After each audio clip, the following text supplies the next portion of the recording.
Merry Christmas and happy holidays to all the friends and fans of the Ski Rex Media Podcast. Yes, day one for this episode is Christmas Day. And as a little Christmas Day bonus, this episode is double length. I usually go an hour, I go 2 hours, but the conversation was too good. The episode is too good. Probably one of my favorites, definitely one of my favorite guests that I've had on the program over the last bunch of years. Awesome conversation. You're going to love it. We talk about skiing, of course. We talk about filmmaking, ski films, of course. We talk about fate. We talk about New England. We trash the Cybertruck. There's all kinds of stuff going on in this episode with the wonderful Caite Zeliff. This week, Christmas Day on the old Ski Rex Media Podcast.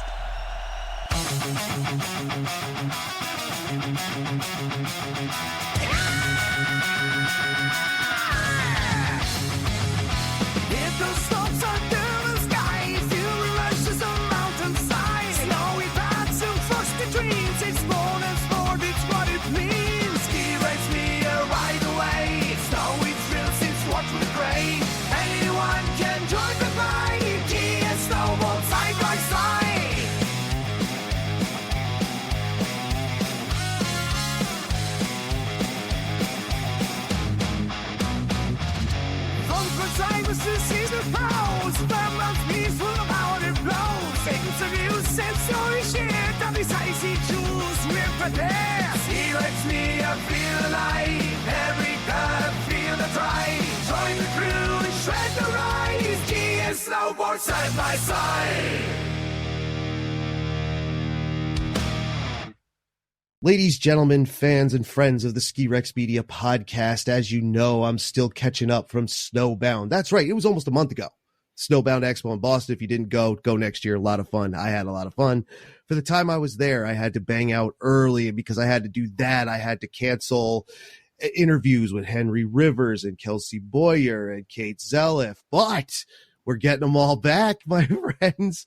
Today, for you, I present, as I mentioned, Caite Zeliff. How you doing, ma'am?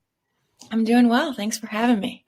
Thank you for being here. We love I like getting the pros on. Why? Because it's like I always say, Ski Rex Media is a learning experience, not just entertainment, but learning. And I can't possibly know everything. So I go find people who know more than me. And I'm sure you know more than me. Now, we know who you are. Let's get into real quick. Just give us a summary of what you do, or what you did and what you do now and what you're going to do. However you want to throw it out there. Sure. Well, I'm a professional skier, but as we know, there's lots of different ways to do that. And my specialty is big mountain skiing. I have found my little slice of the pie in ski movies. I started my career living in Jackson, Wyoming. There was a competition called King and Queens of Corbett that put me on the map. A Red Bull sponsored event with lots of viewers where athletes huck themselves into famous Corbet's Couloirs in Jackson, and the crowd goes wild, people get psyched, and it went viral. So I won that in 2018 as well as 2019, and that really helped the trajectory of my career. I then got a call from Warren Miller, and the North Face started sponsoring me, and then we had TGR, Teton Gravity Research, and Matchstick Production. So I've just been in the mix with I'm so lucky to be in the mix with a lot of the best in the world, and tend to be in that kind of ski movie world. So when I say I'm a professional skier, people tend to picture the Olympics or ski racing, but my world is picture big Alaskan peaks and usually accessing those with helicopters and snowmobiles in my body, and making beautiful art as a byproduct is kind of how I like to explain what I do. I love it. That's a great way to explain it. It's actually one of the best explanations of someone who is in this type of career within the ski industry, within the realm of professional skiers, especially the big mountain folks. And we know that's come a long way over the years since the extreme movement back when Dan Egan, our friend Dan Egan, Caite knows Dan as well. But she's not wrong when people say professional skier or professional snowboard, professional rider, whatever it is, the mind usually goes to racing. Now, if I'm not mistaken, you were in racing as a kid, and it was not right up the road, because I'm in the Upper Valley, White River Junction. So you were out on the other side in the White Mountains of New Hampshire. You are a New Englander. I am. It's right up the mountain from me right now. I could probably, I don't know, I would say I can almost hit a driver to Cranmore from my house. So yeah, born and raised in North Conway, New Hampshire, and grew up ski racing at Cranmore. So ski racing brought me all the way through until I was about 20, I would say. I ski raced at the University of New Hampshire, was super lucky to race at a pretty high level and really loved ski racing. But yeah, like you said, that's kind of like this one discipline within skiing that a lot of people really know, and myself included, especially being on the East Coast, right? Like I think we know about professional riders being in competitions because we see them. It's in the Olympics or it's in the X Games or whatever that might be. So even because of I'm 30 and Instagram was like starting to become a thing, but now I think kids might have a better grasp on what big mountain skiing is or what the possibility out west or in Alaska or in Europe is. But as a little kid here in New Hampshire, my idols were Leanne Smith and Devin Delaney and these local ski racers. And so it took kind of getting out of this little comfort zone of mine to see the possibilities of big mountain skiing. But it definitely all started here in New Hampshire and slapping plastic on the comp run at Cranmore. There you go. Shout out to Cranmore, place I plan on getting to this winter.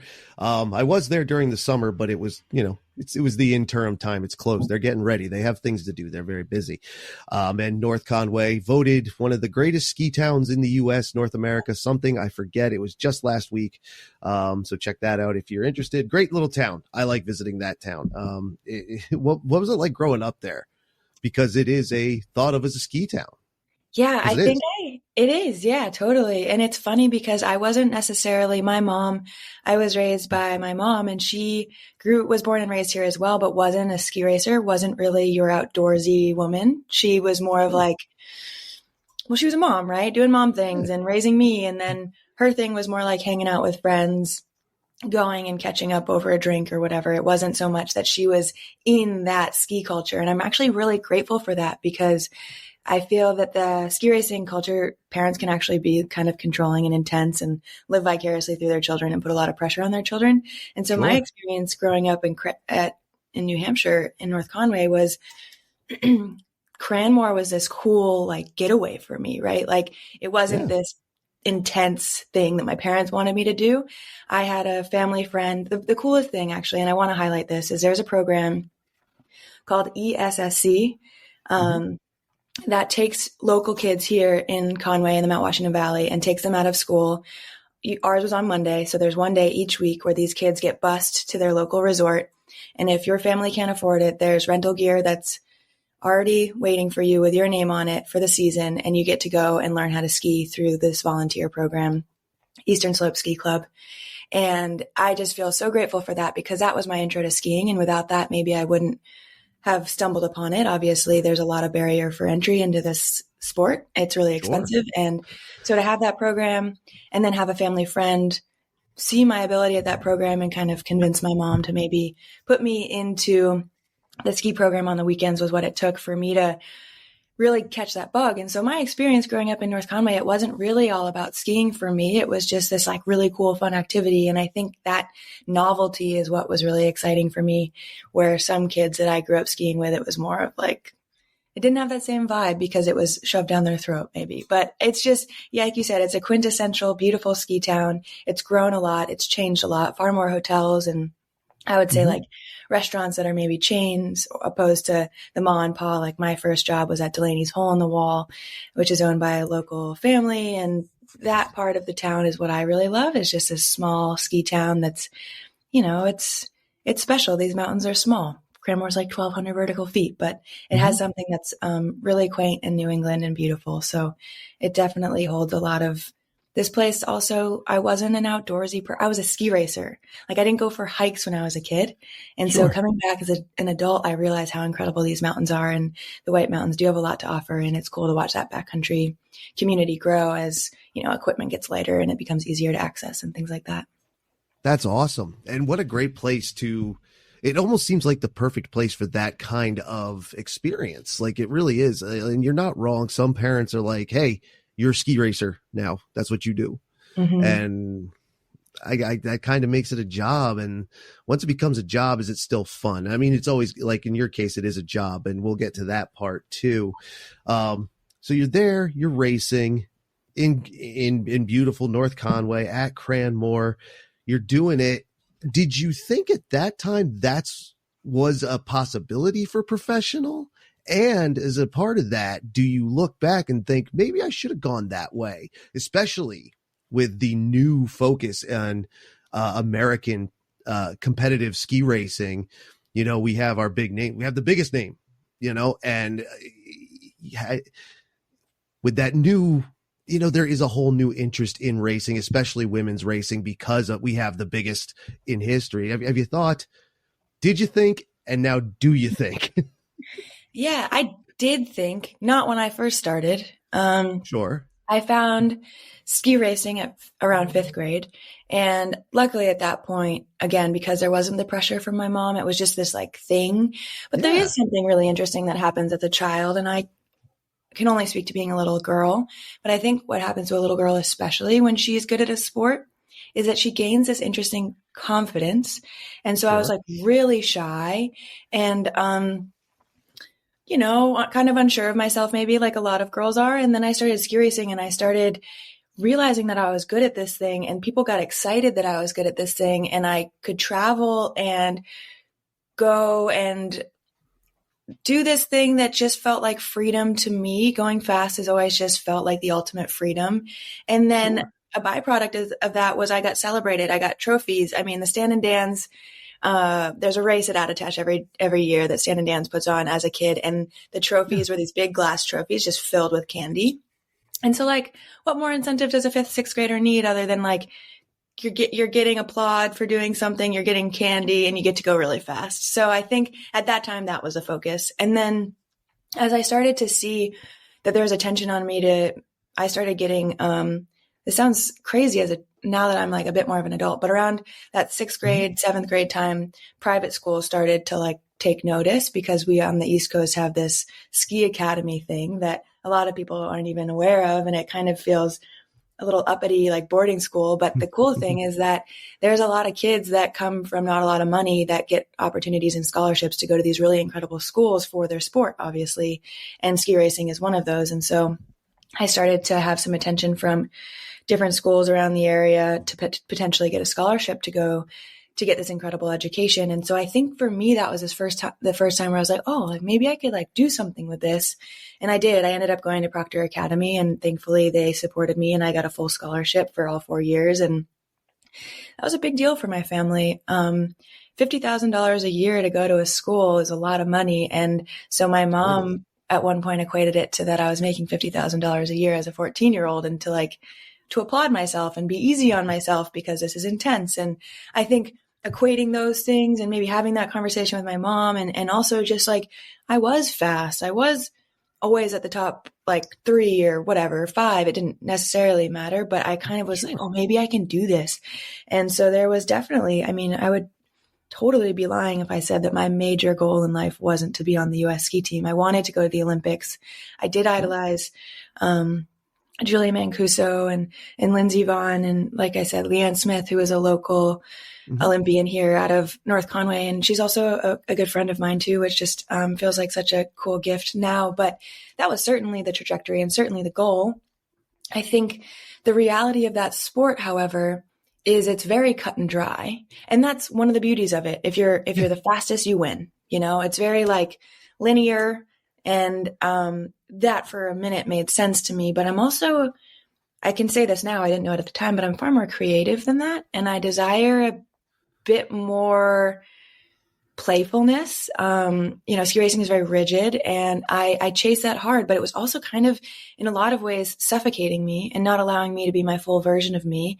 And full transparency, I did go to a U.S. ski team tryout camp when I was a junior in high school and I didn't end up making it. I was skiing really fast, but I wasn't able to handle the pressure of like, we'd go to the gym and I had never I did go to this nice private school. So I had been into a gym before, but the other girls on this tryout team had kind of been, prepared their whole life for this experience. And I was just raised by a single mom, kind of like a wild child. And I like to ski fast and I like to party. And that vibe didn't really mix with the ski team's desire for their next protege, you know, it was like, we need someone who's like, wants to show up and eat, breathe and sleep skiing. And there's no distraction. And I am a rather distracted human. And that serves me in my current occupation. But I share all that because when I didn't make the US ski team when I was a junior, it crushed me because that was the goal. I really, really wanted that. But now I've gotten older and I see that all of the cliche sayings that people tend to repeat over and over again are cliche and repeated over and over again for a reason. And the one that comes to mind is one door closes and another one opens. And that door closed, I continue to chase it a little bit, again, for the desire to use it for education. College, I skied Division I at the University of New Hampshire and thought that that was the right thing to do. Neither of my parents graduated from college, and it was something that they were excited about, that potential for me. And then I blew out my knee in January. So I had one carnival for UNH under my belt, blew out my knee, and there was just so much relief when I blew out my knee, which is not normally what a ski racer would say. And that was eye-opening to me, you know, of like, this thing had become, it went from it being an absolute freedom to a bit of a prison. And no one made that a prison for me. And that's a very privileged thing to say, like ski racing being a prison, but it was just, for me, I had kind of outgrown that, but it was all I knew and my identity was wrapped up in it. And I was really scared to leave that because who was I if I wasn't Caite the ski racer? I told you earlier that that's where I gained my first glimpses of confidence. And so, that's all to be said. I'm really grateful that I am where I'm at now. I think to the same point in time that we're having with women's skiing and U.S. ski racing, we're having that in big mountain skiing too.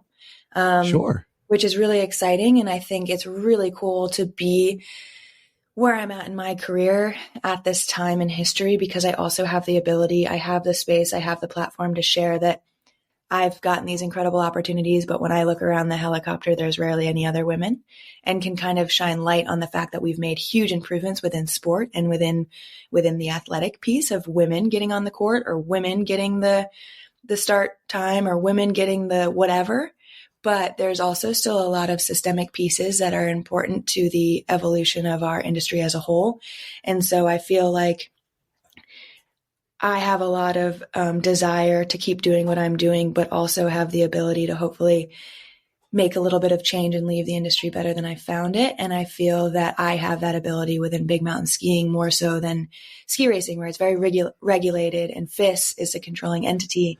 You know, big mountain skiing, it's kind of a bunch of degenerates that quit mogul skiing and ski racing and decided to jump off cliffs. And there just feels a lot of space for creativity in that world, a lot of open-mindedness, and a lot of ability to tell stories that hopefully can kind of move the needle on a bigger scale. And I'm hopefully talking about a larger global movement more so than just, inclusivity within skiing.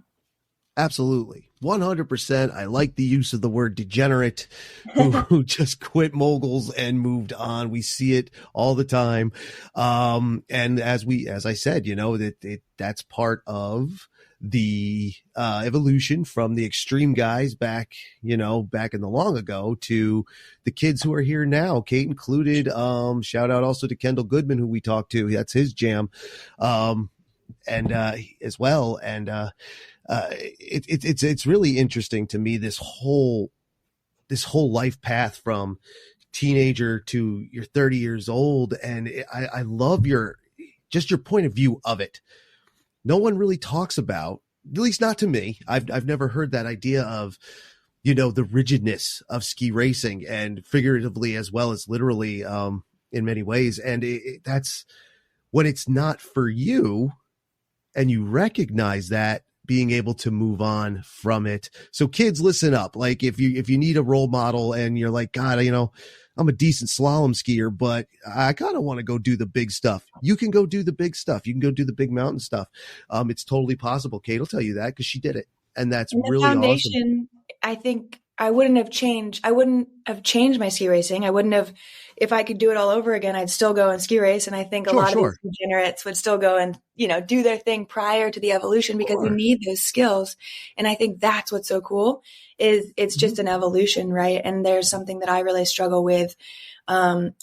Just my personality. It's competition is the linear aspect of, kind of if you're the fastest, you win, was easier for me to digest than starting to do free ride competitions, which are a judged event. Yes. Because I find judged events to be really tricky as well. And then I realized I just don't like competition, which is interesting coming from the mouth of a professional athlete, because I think there's like this archetype that we picture of like oh, you have to be a very competitive person. And I think that's true. But I think the coolest thing about the part of skiing that I found myself in is, and for a long time I hesitated to say this because of just my own bias towards it, but there's so much creativity involved in this style of skiing that I can almost harness this artistic kind of take on skiing that alleviates the stress of needing to be the best and the parts of competition that I, at a soul level, just don't vibe with. And I'm not saying that that's bad. I'm kind of type A, kind of type B. I'm like this weird personality type. I'm on the cusp, right? I'm an Aries, but I'm on the cusp of Pisces. So I've got fire and I've got water and I have this mix. I like to go super fast. I like to jump off cliffs. I like to, turn it up to 11, but I also have a meditation practice that's important to me and have a breathwork practice. And I need that like chill and kind of like centering. So I have this like these extremes that I'm constantly bouncing between, and big mountain skiing allows that, where it's like, I started with skiing to just compare myself to everyone around me because that's the nature of that sport.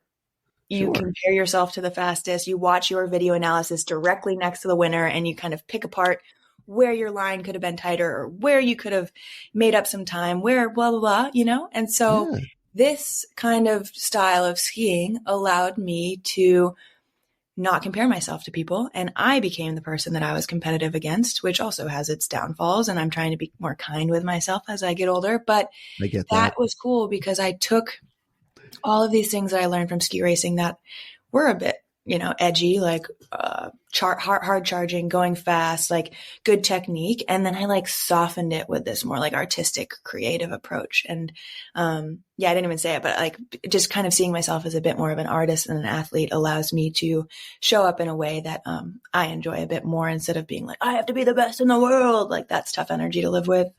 Yeah. No, I think that is absolutely beautiful to see the art in it and then to go ahead and do it. She's a paintbrush.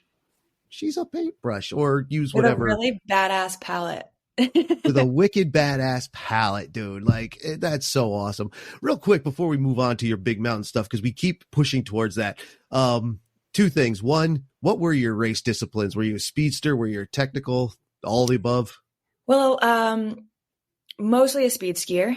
Downhill was what I really loved and seemed to do quite good at naturally.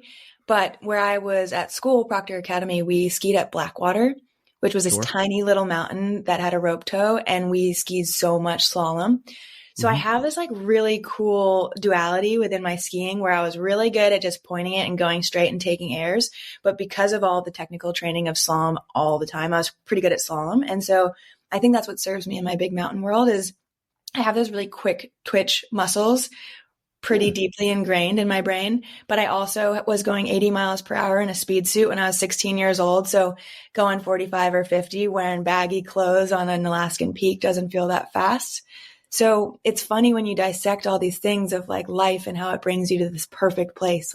I have these strange parts of my past that have perfectly aligned me for what I'm doing now. And I think that is so cool. And again, I know 30 is pretty young in the realm of life, and I have a lot more in the tank, and I'm excited for that. But it's cool to have been skiing for long enough now. I mean, I was on skis officially when I was 2. I wouldn't say I was like really skiing much. But that's something that you do when you're born in a snowy place, is you put your kid on a pair of skis and it's cute. They waddle 100%. Around. But I started skiing at a young age, and I'm learning a lot about the brain lately. And it's really cool how as a child, you just have this ability to just be a sponge and really like absorb it. And so I'm so grateful that I had all these, like we talked about ski racing and all these experiences that have like, it just feels like there's been this like divine power that has kind of been having me on this path, being excited about this thing and about this thing and about this thing. And I never knew why. And now I'm sitting here with these like really strange assortment of skills that are perfectly catered to something that lights my soul on fire. And that just feels like an absolute gift and something that I couldn't have planned, right? I wasn't, 12 years old sitting in the lodge at Cranmore being like, I'm excited to have like all of these skills so I can go, be a professional big mountain skier when I'm 30 years old. I didn't know that existed, but life kind of has like allowed me to walk this path. And honestly, I've just been following my heart and what gets me fired up. And that's been like a pretty good true north for me. Well, we're going to have to address fate after this one, but Love something, that. before you brought up something, this one's really for me. So don't tune out, everybody, or don't tune out completely, because this one's for me. I've noticed, being a New Englander, growing up in New England, skiing all over New England, and you brought this up, the ski academies that are they feel like they're everywhere. And we hear about a couple because we've had pros come out of Burke Academy up there at Burke. We've had people come out of KMS over here in Killington, 40 miles to the other side of me. Mount Snow has it. Then you come down here to my home, Mount Whaleback, where Ford Sayer, Cardigan Mountain School, it's these not necessarily ski academies in themselves, but are these big to-do programs. I didn't think anybody else ever noticed it. Yeah. Like it's everywhere. And I don't know if that's a thing. I've never traveled the world, and I barely get off the East Coast anymore. Is that a New England thing? It's very New England. There are a handful out west. But it's very New England. Boarding school in general, I would say, is very New England, and Sure. maybe in the UK as well, actually. I think that's why I am sometimes embarrassed about it, because it's when someone who's not from the East Coast hears that someone went to boarding school, they're like, Mhm. oh, daddy's money. And it's been a very different experience. And I know kids that went to Burke and GMBS and KMS who were also wearing a busted up holy GS suit that they got from their cousin or someone down the road, So I think that is a very East Coast thing. And I think a lot of it is very beautiful. I'm so grateful for my time at Proctor because it made me grow up. Sure. It made me show up. They kept us busy all the time. And there was a lot of adults there that were really well educated, really worldly, had explored. My advisor, Karen Clough, is someone to this day who I owe a phone call to, but she played hockey at Dartmouth. She took the bar exam, passed the bar, could have been a lawyer, decided to go a totally different direction, ended up moving her family to Africa at one point and starting a school there, and then came back to Proctor and was my advisor. So this woman who was in my corner and kind of like my mom away from home at school had done these really incredible things and had seen the world, like you said. And I think being from a small town, I'm 4 generations North Conway, very backwoods. Sure. Love my family, but there's definitely some parts that I think were important for me to get out of this world and kind of see that there are other ways to go about life, and there's other ways of doing it. And having the opportunity to travel through ski racing, which is such a privileged opportunity. We were going to France when we were in high school. We were going to South America when we were going in the summers. And I just got this incredible opportunity to kind of see the world through a different lens. And they also held me accountable. When I had my car on campus, I had to take the license plate physically off the car and hand it in. And then if I wanted to leave on the weekends, I had to 1, have a certain grade point average, 2, had to take part in my sport, and 3, had to get signatures from every single one of my teachers saying that I'm in good standings and have been doing well in school. And then I pass in that card and can get my license plates. So it was just this, again, kind of felt like jail at the time, but now I'm grateful for that, because I did drop out of college after I blew my knee out because it wasn't the place that I felt that I needed to be in that moment. Sure. And because of the education that Proctor gave to me and that I had in those 4 years, I feel that I was well equipped and ready to take on the world. And college is important for certain occupations, but not so much for big mountain skiing. So that's all to say that I think these schools have a certain vibe, or people might look at them in a certain light because it is a lot of privileged families that can afford this style of education. But it also is such a gift to allow a child to, I was an adult when I was 14. I moved out of my house when I was 14, making $50,000 a year. And I wouldn't trade that for the world. So definitely an East Coast thing, definitely wonky, probably definitely also not what you think it is.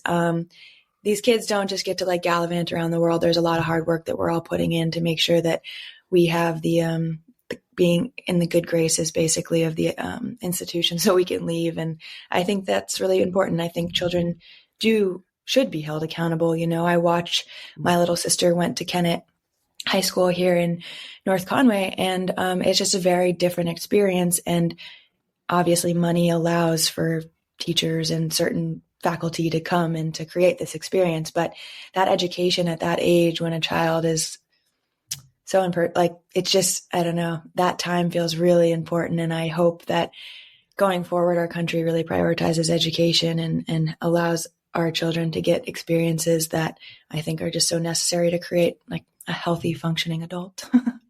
Absolutely, man. These kids are kids and they're going to school. There is discipline and children need discipline. Lord knows, do they need discipline? Shout out to my niece who needs some discipline, but also shout out to Charlotte, one of our youngest fans who's at Killington Mountain School right now. And she's not a rich kid. She's there just doing the work, and that's awesome. And snowboarder, she'll do it.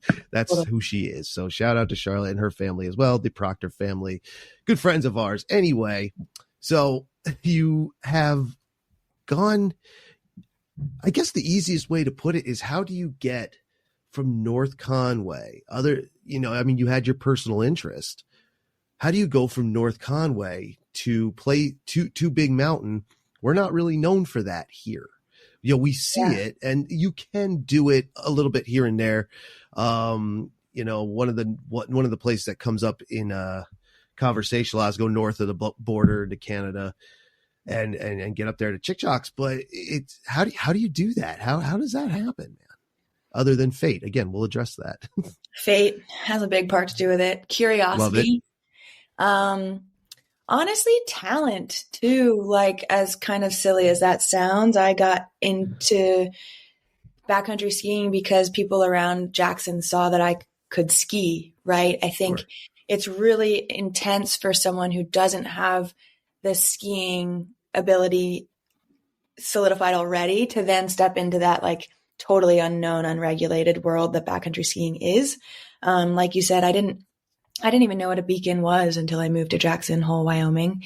And my first run back from that torn ACL was on Teton Pass. And I just got chills on my body. That was one of the coolest days of my life because it was a huge comeback moment for me where that was my first real massive injury at that point in my life. And I was coming back in this like wild, cool environment. And I was lucky. It was actually a friend of mine who also skied at the University of New Hampshire. He was a Nordic athlete, Johnny Springer. He was born and raised in Jackson, Wyoming. And when I decided to leave UNH, I had another friend, Connor Nolan, who was also an East Coast ski racer, who had a cousin who lived in Jackson.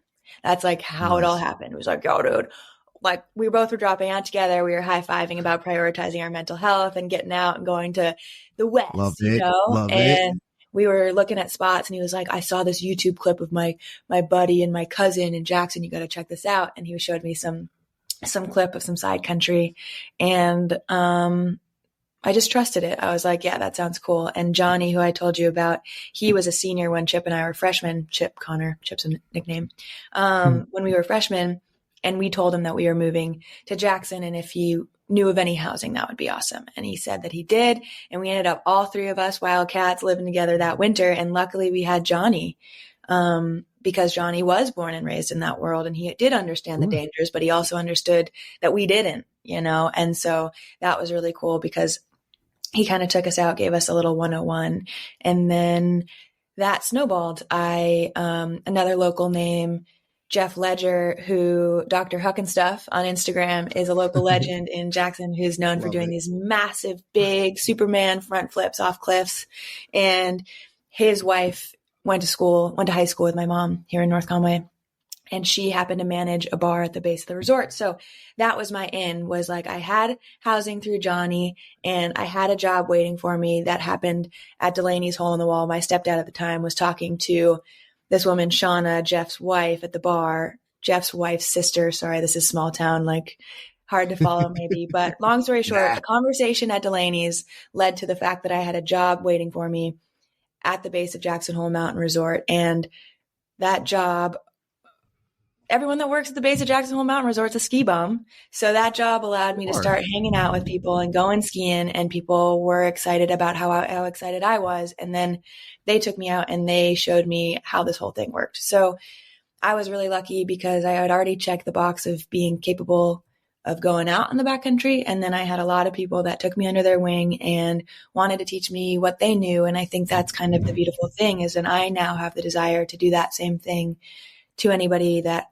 is coming from the East Coast or maybe hasn't had that experience before, because the way that Jeff Ledger took me under his arm and showed me the backcountry of Jackson was one of the most mystical, beautiful experiences of my life. And he's like a fairy on skis. He's just like a very whimsical man, and he's out there and just different. And I think that was also really refreshing coming from the East Coast, where so many people, I don't know, it's a certain type of person. It's like a lot of my friends went to, after graduating high school, they went to work in the financial world and are living in Boston and New York, right? And then I moved to Jackson and I'm skiing with Jeff Ledger, who's like a whimsical wizard character talking about the magic of Jackson Hole backcountry, telling me about the Jackson Hole Air Force, which if you don't know it is like some really cool ski world lore. And basically, quick background on that is the Jackson Hole backcountry gates were closed for a long time, but Doug Coombs and a group of these renegades would go out of bounds regardless. And at that time it was illegal. And so they would go out of bounds and ski this epic pow, but oftentimes there would be a sheriff or somebody waiting for them at the bottom. So then they started to develop these like smoke shacks, basically, to be totally honest. But in these shacks were also a change of clothes.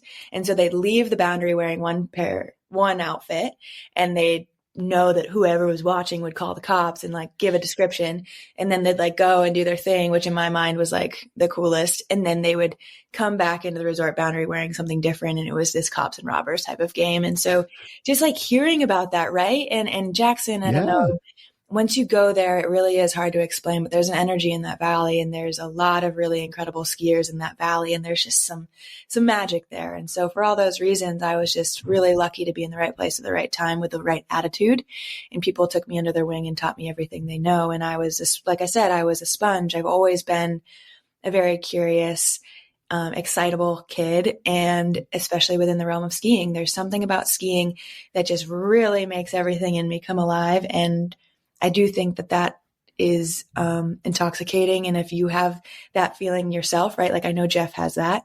And so when he saw me come into the scene, I'm sure he was like, oh my God, like we can froth together, you know, because I can talk about, obviously here we are, I can talk about skiing all day long, but not everyone can do that. So when you find those souls that are also just like in love with the dance that is sliding on snow, you just, you know, you want to share everything you know with them. Dude, it's so great that you brought up like the old Doug Coombs days when out of bounds was illegal. It was a legendary thing. And now that's when I was a kid. That's like 80s, 90s era, I think, right? Yeah, totally. And so I was young and I was getting those stories more from the legendary end because that stuff made it to film, a fictional film, not the stuff the Egan's were putting out, the Deloriers, Lauren Miller, all these guys, Doug Coombs, for example. You know, it was an Aspen Extreme. It was like, I think that was part of the story. And if you've never seen the movie, watch it. Is it good? I don't know, but I do really like it. And but that was the thing. Huh? You'll at least giggle. Yeah, it's a lot of fun, and it was out there, man. That's what you did, and that's so great. But I also like how you've gone from where you are to somewhere you might not necessarily thought you'd be. Something I think we're going to see more and more. I think that's the beauty of social media and the internet, because the world is getting smaller. In some ways, that's really bad, but in some ways, that's really good. And you know, now a kid from small town New England can find themselves out in Jackson hitting the big stuff. One day, you know, as we're coming up, you're going to see kids from Northern Jersey, you know, East Rutherford, Hoboken, West New York, all these places that surround Big Snow American Dream. They get their start in this giant freezer, and they're going to be out in, you know, Jackson. They're going to be out in Alaska. It's happening. This year's Warren Miller highlights a story of a kid from New Jersey who's now wearing a Red Bull helmet and is snowboarding in Japan. And I think, to your point, there are some things that we could dissect about social media that we all know aren't great. But sure, I do think that there's a lot of beauty in the fact that children are able to see what else is out there instead of just what's in front of their face, because sometimes you are just born into a place and you don't have any choice. You don't have any choice in that, but it's really cool that you can see what's out there. And I think that's also something that it seems is also coming to a little bit of a front. And I've been doing a lot of panels, athlete panels and talks similar to the one at the Ski Expo where we initially were going to meet. And that's kind of an interesting place with social media too, where it's like, there's also this realization of the responsibility we have as athletes to share what else is going on, right? Because it's so easy to be like, yeah, I like went into this helicopter and I got off the top of this and I hit this 50-footer and like everything was awesome. But I don't talk about the years of beacon practice and the years of snow education and the years of all of the time and effort it's taken to get me to that point. And that's not to take away the accessibility at all. It's just to explain that as a child who's from the East Coast, who might not have ever experienced avalanche terrain, that it's not as easy as Instagram makes it look to just go and do these things. And I think that's like this weird little place that we're finding with it, where it's like, yes, you can go do this. And it's so cool. And like, let's share that and let's get people fired up. And I think there's now a bit of like the swing of the pendulum, or at least I'm seeing it and I'm feeling it, where it's also important to show a little bit about what it takes to get there, because that 15-second clip that you see that goes viral is just like a tiny slice of the equation. But I do think that that's like ultimately I spoke about it earlier, but having a couple, Sam Coffey, who was on the UNH ski team with me, he's since passed away, rest in peace, epic dude. But he was from Aspen and he rolled with a crew, the Freaks. They always do this like chant. Awesome. Love and it. I got to see what they were doing in Aspen through social media. And that was ultimately what really got me fired up to go and live this like wild ski town dream. So for all those reasons, like, yeah, Instagram's an incredible tool. And just with my moment here and having the platform that I have is to explain that, like, go and do those things, but please also seek out mentors and education and make sure you're prepared, because it's glorious and it's fantastic, but there's a lot of danger involved too. And mitigating that as possible, done right. Absolutely. And we're going to talk about safety too. And then you could talk about your latest injury if you want. You don't have to. I know you have before.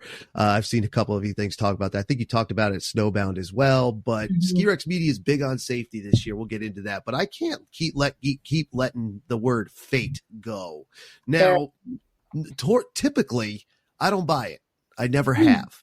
Cool. I'm a master of my own destiny. That's just what I know, right? It's going to be good. I'm the master of my own destiny. Now, maybe I'm a control freak. That's why I like working for myself. It's like, I like being the boss when I've been the boss in the past. I don't usually buy into it, but it's hard to hear your story and not believe it. Like you were saying, it's one dot to the next dot to the next dot to the next dot. And here you are, it all lined up almost in some kind of cosmic, I don't know. Like, do you believe in it in the literal sense, figurative sense? I think you kind of do, huh? Well, what if we just start here? What if you could be the master of your own destiny and also have a fate component? Because that's the combo that I work with.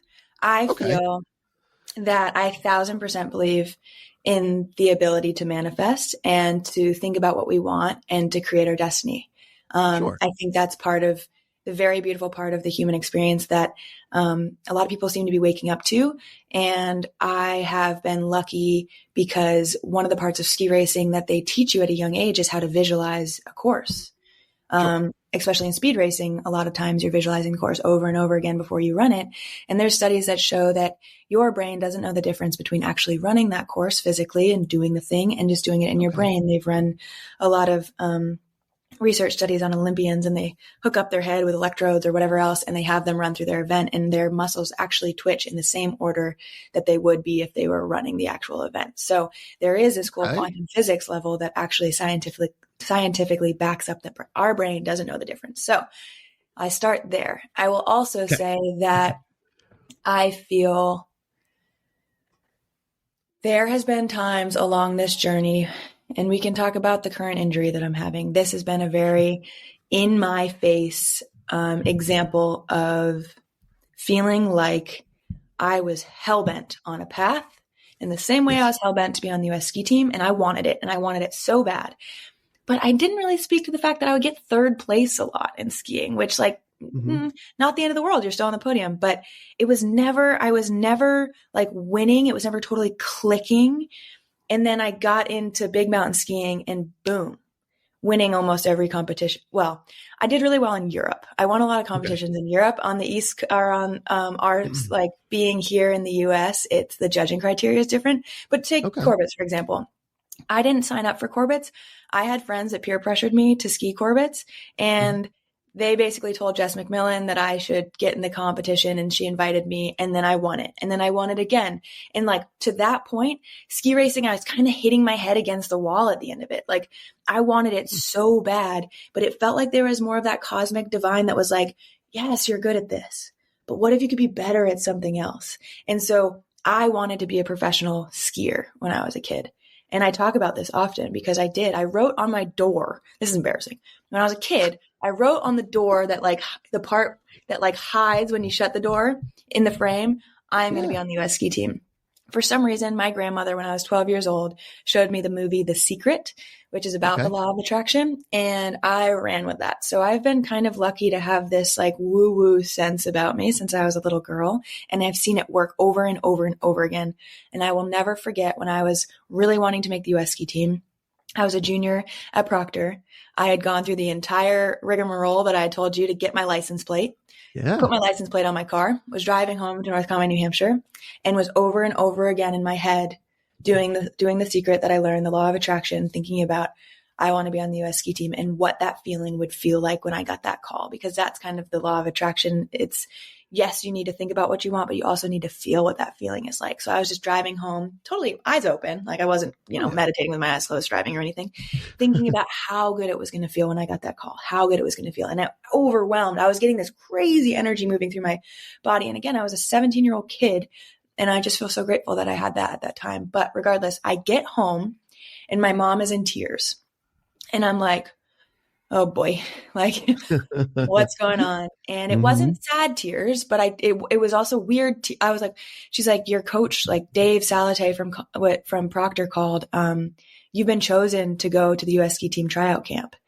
And so I had just had this crazy experience where I was trying to feel this feeling. And then I walked in the door and I had that flood, that feeling that I was just recreating out of thin air on my way home. And so that was an experience that I had as a high schooler that I cannot ignore. And it showed me that this stuff works. And that's kind of what I started to realize, because you can be in charge of your own destiny. But I also feel like some of us were put on this planet with a specific role. And I'm starting to slowly learn what that is bigger than skiing. And that's exciting. But I feel like it's a combo for me. I do believe I was put on this planet to ski, and I've just been, up until I moved to Jackson and found big mountain skiing, I was just finding my way, refining those skills that we talked about, getting good at slalom, getting good at going fast, learning all of these things that then would serve me on my later purpose. And I think it's really this interesting combination of surrendering and letting go of control. That's hard because I'm also a bit of a control freak. I think that's like what you need to be sometimes successful, and certainly a professional athlete is a bit of control freak, a bit of like type A, show up, get the work done. But I also saw that I was suffocating the vision by just looking at ski racing when there's so many other disciplines around. And I think that is kind of this lesson that I continue to learn, is when I have this idea of what I want it so bad, and I have my blinders on, and then something happens that just cracks the blinders wide open. And I realized that the universe was kind of like conspiring away at an idea and an opportunity that was far beautiful than anything that I and my human brain could have thought up. And kind of having a combination between being in charge of my life, taking control of the controllables, taking care of my body, having a mindfulness practice, setting myself up for success, and really taking control of the things that I control, but also this other side of understanding that maybe there is a power that's greater than us. And I don't know if it's God. I don't know if it's source. I don't know if it's creator. Like, I really kind of struggle with what that is, but I've decided to not really get so caught up on what it is and what it looks like and what that needs to be. And just understanding that, to be fair, I've also had really close calls in the mountains. I've had near-death experiences where there's no way that there wasn't somebody or something bigger than me helping me. I have taken crashes in the mountains that I shouldn't have walked away from. I've crashed and fallen 25, tomahawks. This is a ski podcast. I was going to say 25 tomahawks, but sometimes people don't understand that, but it's a cartwheel. 25 cartwheels down an Alaskan mountain, down thousands of vertical feet, and was unscathed. And in that moment, just knowing that someone had my back through that experience, also, I feel like it's hard to ignore that there's not something else on the other side there. And I understand that not everyone might drink this Kool-Aid, and that's okay. And I don't push this on anyone, but through my experiences in the mountains and my experiences really harnessing my power and trying to overcome fear in these really scary moments, I've really leaned into the power and the powers around us. And I think it's like something that I like to bring attention to is people don't believe in energies and things like this, but Wi-Fi and electricity don't seem to bother people. So there are energies all around us and they have power. And it's just a matter of, do we want to believe in that magic or do we want to pretend it doesn't exist? And I think you can choose either, but I choose to believe in the magic. And as I continue to believe in it more and I continue to refine my ability to surrender while also still showing up and making moves that matter to keep pushing forward, right? You can't just sit there and be like, I want to be rich.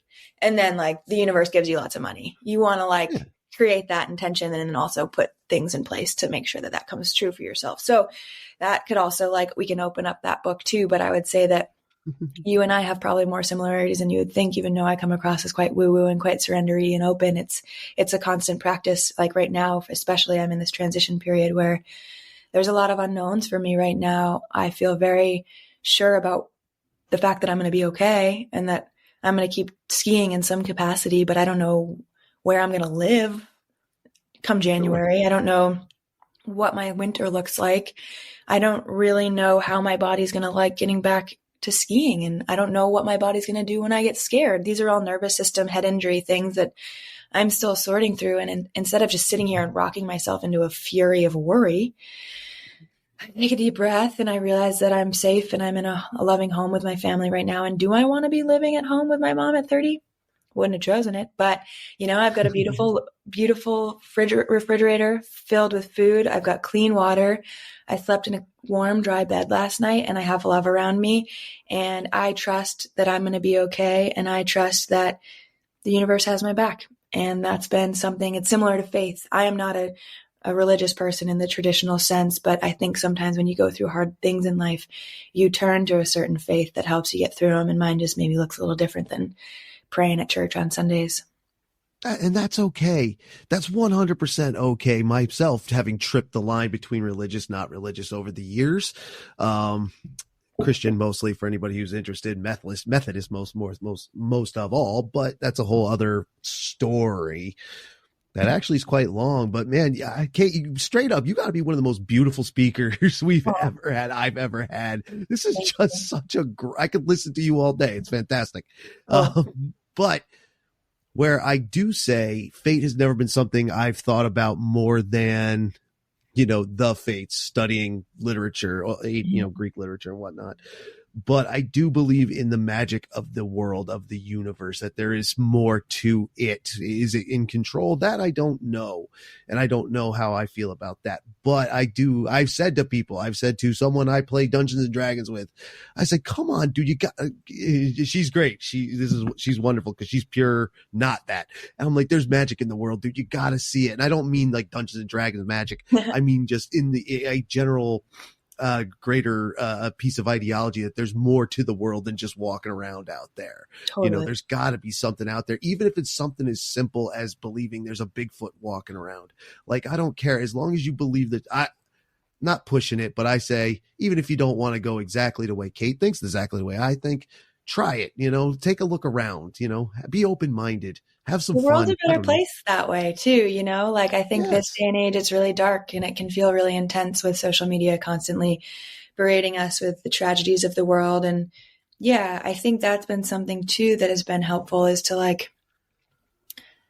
there's a lot of good things that come out of social media, but maybe turning that off and turning the news off from time to time and going out and realizing that the fact that trees can even grow, the fact that fruit grows on trees, and that's a naturally occurring thing. That might be a stoner thought. And you might be like, Kate, what are you on? Totally sober. I've had a cup of coffee this morning.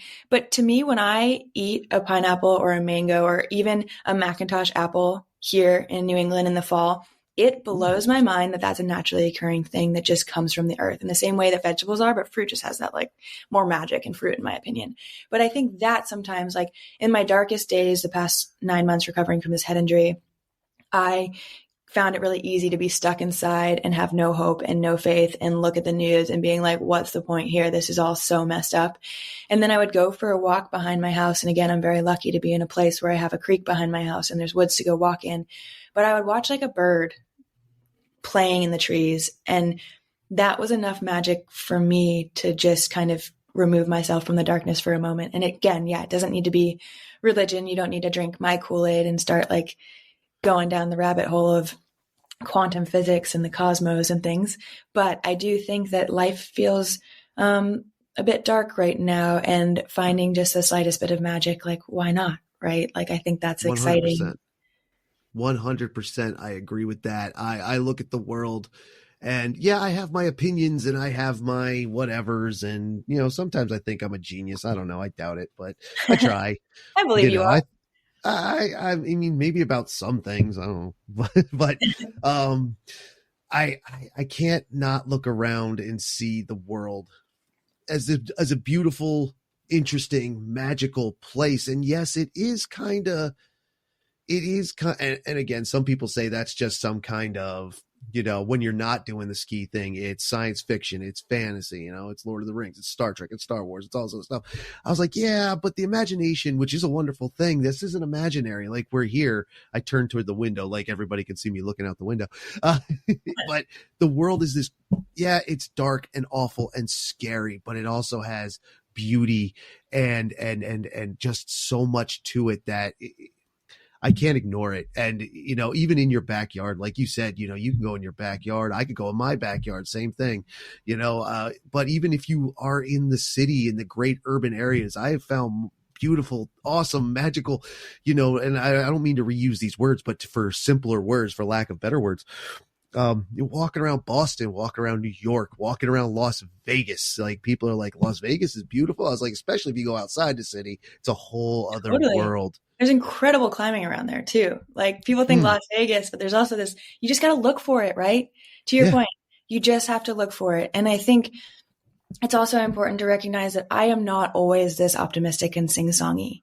I show up for you in a podcast and want to share the things that have been helpful for me. But I also want to share that I'm human. And sometimes I wake up to a really bad headache and a daunting to-do list, and it's gray and 25 degrees outside, and we just got 5 inches of rain and it froze and the woods are crappy, and my mom has the news on and I hear about some bombing and I just don't want to get out of bed. Like, that's also my reality. So I think that's also important to share, is that it's not always like optimism and magic. But I do think that I notice you can. My mom always shares this thing that's maybe a proverb. I don't know what it is. I'll just share it and then you can decide what it is. But you have 2 wolves within you, and you choose which wolf that you want to feed. And that can be applied to a million different things. But I think in this situation, like, you can choose to feed the wolf that decides to look at magic and that decides to go out in their backyard when they're feeling down, or you can choose the wolf that wants to be a pessimist and look at the world and continue to scroll on social media when it makes you feel like crap, you know? And I think that's what I'm really learning, is that, to your point of having control and having power, that's the stuff that we do have control over. And those things do make a difference down the line, because our thoughts do become things. And that's not woo-woo. That's science. Like, that is quantum physics. There are literally research papers that show that you can get into a state and you can see the waves of your brain acting differently when you're thinking good thoughts. There's a lot of studies that show plants, even talking to plants in a positive manner versus a negative manner, and the effect that it has on a living thing. So these are things that, whether you're woo-woo or not, it's hard to ignore, that the way that you look at the world and the things that you choose to focus on do change your experience. In the same way, I always talk about this. If there's a car that I like, if all of a sudden like a new truck comes out that I'm all psyched on and it's a certain color, I start to see that truck in that color all the time around town. And so I don't know, again, life is magic if you choose for it to be. And it's easier that way for me. And I also make sure I make time to to sit and sift through the stuff that's not so beautiful. Like, I think it's important to also realize that the world does need people to show up and does need people to take inventory on the not so good things sometimes and try to find ways to change that. So you can't ignore those things, but it is this balance and trying to find a way to not be completely inundated by all the nastiness and just find those moments for yourself that make you feel like, oh, this thing's worth living, you know, and worth smiling about. A beautiful thought from the wonderful Caite Zeliff here on the Old Ski Rex Media podcast. And I'm going to interrupt the conversation here halfway through, as I've been doing, to tell you all about Whaleback Mountain. We actually talk about Whaleback Mountain in the episode here, being that she is in New Hampshire and I am right across the river from New Hampshire. But Whaleback Mountain is a wonderful, wonderful place. It's my home mountain and it is wonderful. It is one of the most accessible mountains you could ever find. It has its own exit. Exit 16 off of I-89 north or south. That exit is primarily for Whaleback Mountain. Yes, it goes to neighborhoods and a couple local businesses, but Whaleback is the big game there. And if you like to ski, you will like Whaleback. Whaleback is everything you could want in a small package. Is it a small mountain? Yes. But if you want groomed runs, ungroomed natural runs, a terrain park, trees, steeps, not so steeps, learning area, Whaleback has you covered on all things. They're great for that. They can teach you how to do it. You can improve your skills there. You can do it however you want. It's like I always say, there's no wrong way to ski. Very easy to get to, very easy to get on. Not an expensive mountain. Not an expensive mountain at all. Day tickets are not nearly what they are at other places, and their pass prices are almost impossible to beat. It is a great place. Wonderful, community-based, family-based, kid-based. Awesome. All trails lead to the chairlift or any one of the other lifts that are there. So if your kids want to get off the leash for a little bit, they can do that in a safe way, in a way they can always find you, no worries. To get on the mountain, not only are the tickets and pass prices not so bad, do you have an Indy Pass? I love Indy Pass. We know that Indy Pass is partnered with Whaleback Mountain and even stole one of their employees. That's right. They come in and said, Alex, we like you, and they took them. But there's still, if you have an Indy Pass, 2 days waiting for you at Whaleback Mountain, as well as your Uphill New England Pass. If you have Uphill New England Pass, you like the uphill touring scene, you could do that at Whaleback Mountain too. Whaleback is a great place. I think you'll love it. People love the skiing. People love the bar. People love the vibe. It is great, and it's a wonderful place, and I love it very much. I think you will too. Visit when you can. Whaleback Mountain, ski it to believe it. Also, from across the pond, one of our partners, Embrace, IMBRACE, a manufacturer of leggings, in this case, snow sports leggings. More than you could ever want in a base layer. And base layer isn't even their primary thing. Of course, it works as such. It'll keep you a little more warm under your outerwear, but it is built in compression. Compression is a wonderful thing. We all know it. It feels great when the muscles are kind of tired and they're kind of feeling, a little achy, sore. Squeeze down on them a little. It is wonderful. And if you're doing it during, it is even more wonderful. And the Embrace compression leggings do just that. Compression built through built-in knee support, hips, back, other features for a more female-centric rider or skier. That's right. Designed in part by Shemi Alcott, 4-time British Olympian, British skier. She said, hey, we could add a couple things to this, and they did. So not only do they ski great, they have a few little extra tidbits and features that you can check out at embrace.com, IMBRACE.com.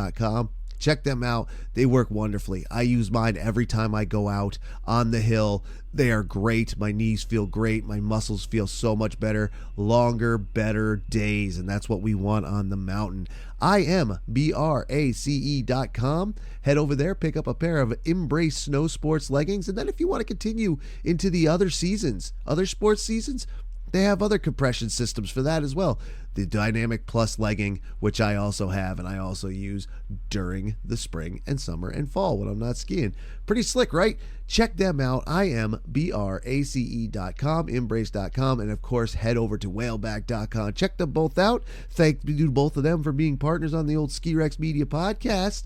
And now, to continue on with the episode with the wonderful, awesome Caite Zeliff, and something I teased way back in the beginning of the episode. Dig it. Enjoy. Now the truck that you liked, it's not the Cybertruck, is it? Because that God, thing's hideous. no. No, it's hideous and it doesn't even make sense. Like it goes off the road all the time. Like it's not even a truck and you can't even put anything in it. You can't put a snowmobile on that. No, you know what, for being a very big Tesla fan for many years, loved the design of the S3 and, and I love electrics. I think they're great. If we could debate up and down. Yeah, I mean, we could debate up and down the environmental thing about it. That's fine. That's not what I'm talking about. I think they're great. I just think they're cool. But love Tesla, hate that truck. So we're definitely not talking about that. No one wants that driving down the street. Yeah, what is that thing? I don't even know, but it's interesting that you did bring it back around to it's not always a positive thing. And, Ski Rex Media, I try to show positivity, optimism, be happy, have fun, especially in the ski world. We can all do it. Doesn't matter who you are, where you come from. Start in Jersey indoor. I love big snow. I've been there. I love it. Start in Jackson. Start in Conway. Start here in the Upper Valley at Whaleback. Shout out to Whaleback. By the way, they always ask me, well, they have been asking me, if you talk to pros and famous people, invite them over. So if you want to drive down one day when they're open, they're ready. Come on down. I'm sure I'll be there. I'm a lifty there during the year too. So, so if you want to come down, I think it's about 2 hours from Conway ish, depending on which way you go. But I grew up a negative person.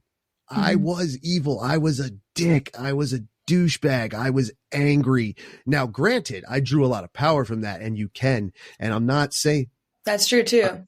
I'm not saying that I'm gonna push Star Wars here, but dark side, you got your Sith, you got your Jedi. I was the other one. I drew so much power from that. I was a piece of garbage.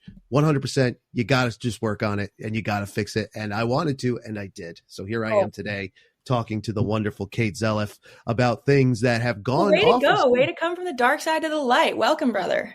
Thank you. And it's a beautiful thing. And I can't lie and say skiing might not have been part of that when I got back into it, because I was off for 6 years because of things. And, now I when I got back into it, we all talk about it from a mental health perspective, but even if you don't want to, just getting out there and doing it, it's a beautiful thing. It's a beautiful sport to do any way you like. Down, up, alpine, cross country, snowboard, skis. I ride ski boards, telemark guys. Shout out Adam X, the greatest telemark. Adam, what up? Exactly. Adam Sauerwine is great. The greatest telemark podcast on earth. We love Adam. And I do. Shout out to him. Ran into him in Boston as well. He's a lot of fun. I wish we could have done something too, but we didn't have time either. So I have to get it back to him. Man, we've already gone for an hour, but if you don't mind, I'll keep going. Usually I cut it an hour, but you're great. In fact, I think this is going to be everybody's Christmas present. So Merry Christmas. This is coming out on Christmas. I've changed my mind on what I'm doing. I'm not doing the Christmas idea. It was a good idea, but it's not coming together anyway. So no, I can't say it was a good idea. Happy Merry holidays. Christmas. Happy Whatever holidays. Whichever one you celebrate, I tend not to celebrate any of them. That's retail, my friends. I'm there for you too. As far as a Grinch, I'm a bit of a Grinch. People might not expect that from our conversation thus far, but consumerism, man, it really gets me. Dude, I in retail for so many years and just doing it. It's just like, yeah, Black Friday was fun when people were like, when it was a crazy to do thing. Like that was a little fun. I'm not going to lie, but people were like getting in fights and like going to the hospital. Remember that? That was crazy. Dude, to watch it in person. So I worked at a Target in New Jersey for 16 years, Central Jersey, Ocean County. Shout out to my friends at 1153. If anybody's still there, that was years ago. And we would have cops there just in case. We never had any crazy stuff, but lines that would wrap around the building and just you open the door and people are dashing to the back of the store. It's something to behold. I will say that sometimes I can see the beauty in the ugliness of things. Yeah. Fact is, where I did call the Cybertruck an ugly car, I'm still very much in love with both the AMC Pacer and the AMC Gremlin, which are both hideously ugly, but I would have one of each if I could, because I think they're great. So sometimes you got to look just for the beauty and the stupid and the weird and embrace the weird. I embrace the weird every day. Bulldogs. I love them. I saw a couple in Conway. No way. When I was up there. Yeah. Person was walking around and they were doing their thing. I was like, that is fantastic. I love them. I have friends dogs are a great example. I have a friend who has 4 Chinese chins, I think is what they're called. I forget, but they got googly eyes. They're very strange. They're like half cats. It's very weird. There's beauty in everything, and there's beauty in this world, man. You just got to find it. You can have an adventure just walking across your backyard if you're up to it, if you're open to it, and it's wonderful. But I am going to bring us back around to your injury. I've been talking a lot about safety, and you also brought up education. Like when you went out west, we do have avalanche education here in New England in the East and some in the mid-Atlantic too. And we don't see it often. We don't have as much of a use for it. And I don't mean that in like the way it sounded, but it's just, just the way snow works, I guess. Yeah. I don't understand it, and I haven't done it because I don't really go anywhere where I need it. There's just where the avalanche happens, just too high for me to go. So I don't always go there. But safety has been a big thing I've been trying to push this year. I've been trying to ski safer myself. So far, we've talked to Chauncey Johnson from the Snow Angel Foundation. He was down there in Boston. I don't know if you got to see him. Tells his story and why he started that for safety. Just talked to Rob Joseph from Anti-Ordinary out of Australia, making helmets that are I don't understand the technology. So he and I just have fun talking about the technology because he's an engineer and he understands the technology. Right. But these are super thin, super light, but they can take a whack with a hammer and you'll be fine-ish. Cool. So it's very cool. And, we're going to try and get Kelsey Boyer on too, to talk about, Save a Brain and whatnot. All these things, even if you don't know them specifically, I'm sure you have now thought about with your injury. So if you want to go into that story, you can make it short, you can make it long. It's up to you how you feel comfortable talking about it, but I will let you do that. Thank you. I feel that the biggest thing that's important for me to share is that I've been hitting my head since I was a kid. Yes, there's been a very recent crash that I took that was while I was heli skiing in Alaska. That was massive and huge and dented my helmet and left me dealing with the wake of post-concussion syndrome in a way that I have never dealt with. And that's what we keep referencing. There are a lot of other podcasts. And on my Instagram, I've been honest about that recovery process, mostly because I had never experienced anything like this. And it's been really intense and really lonely. And something that I've realized, these concussions, they don't just last 10 days sometimes. And that Kelsey is also someone who's incredible and would speak to this. But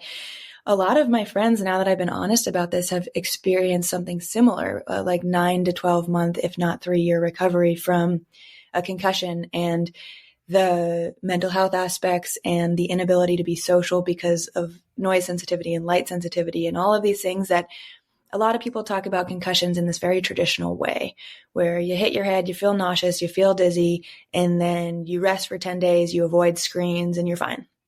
And I think the one thing that I want to share, or that I think is important to share, is that not everyone shows concussion symptoms in that traditional way. And there's something that I've noticed, and it's not because the medical system doesn't like women, but it's because a lot of the research that's been done on brains has been done on men's brains because of things like football and hockey and rugby and these sports that are high impact that are traditionally male sports. Like, I am a feminist, but I'm not saying that that's like because they don't like women. It's just that thus far with the research, it's come out of these sports that are male sports. And so we have these guidelines that we understand based on the men's brain.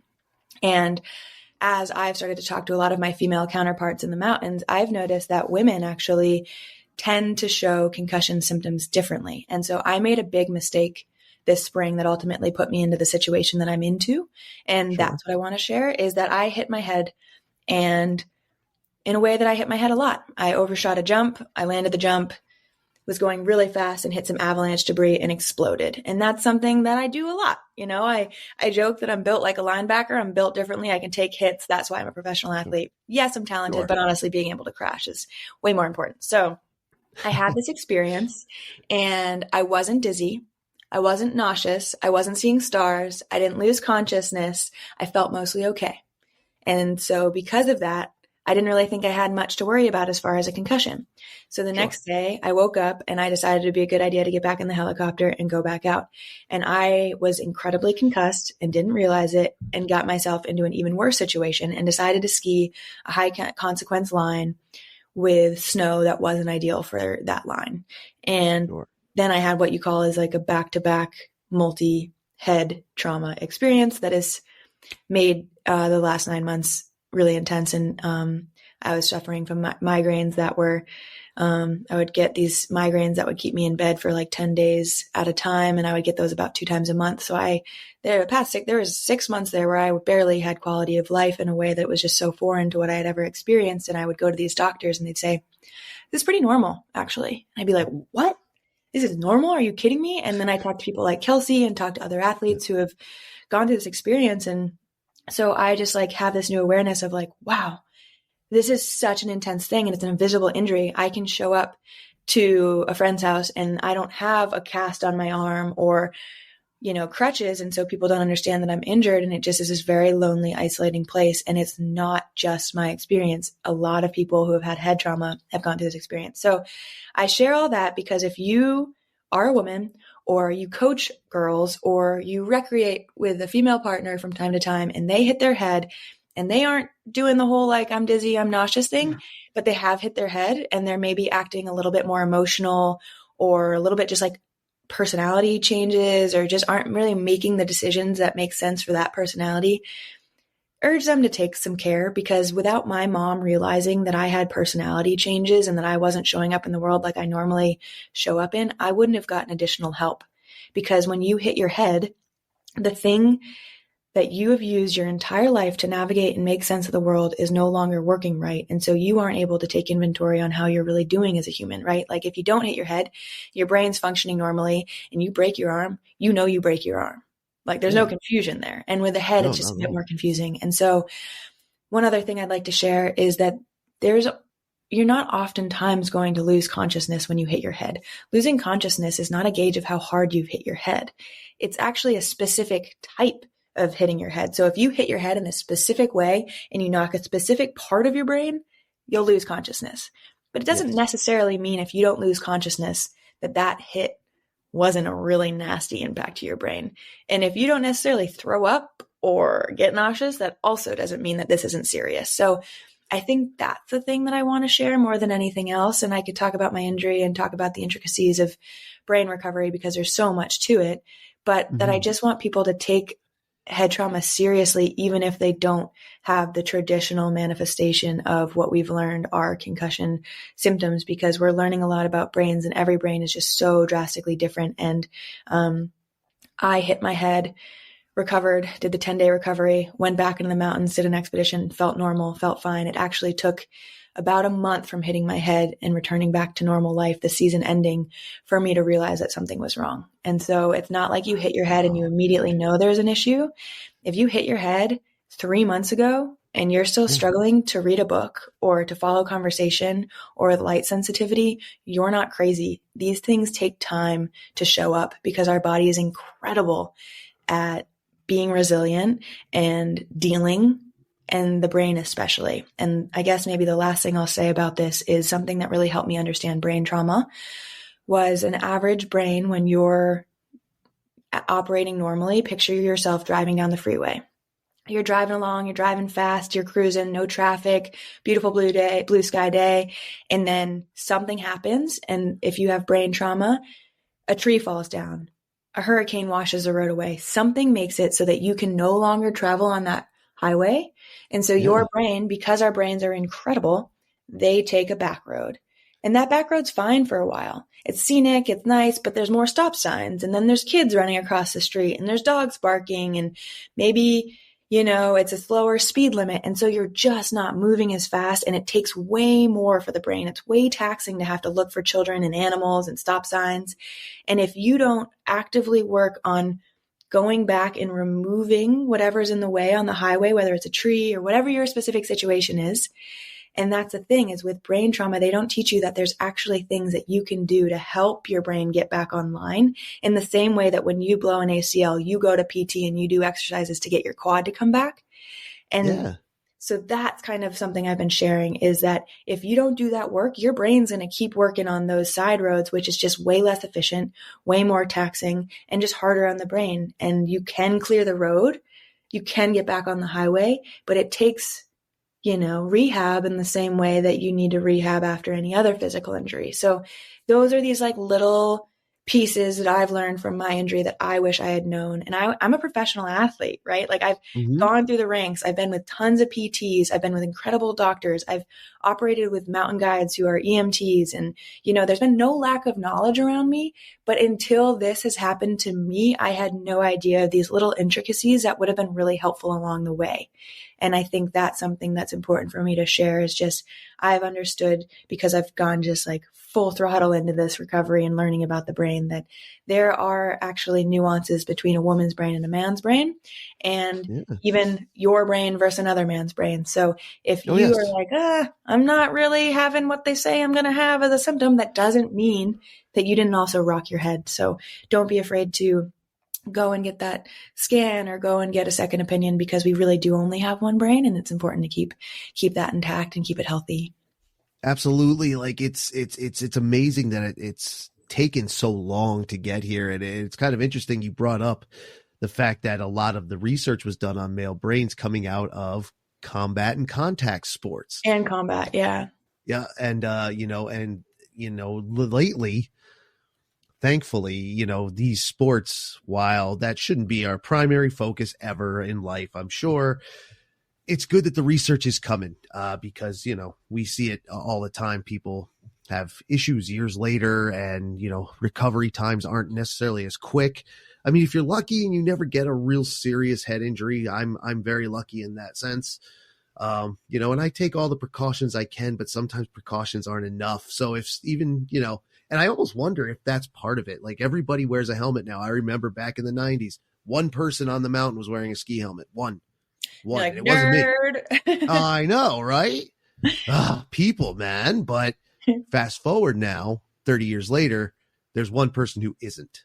Maybe two. Nerd. There you go. So things change. The world's a very ever-changing place. It's wonderful. It is. But, kidding aside, it's listen to your body, because even if you take a shot and you think, I took a shot, but I had a helmet, I'm fine. You might not be fine. I was wearing a helmet. I always wear a helmet, but sometimes it doesn't protect you fully.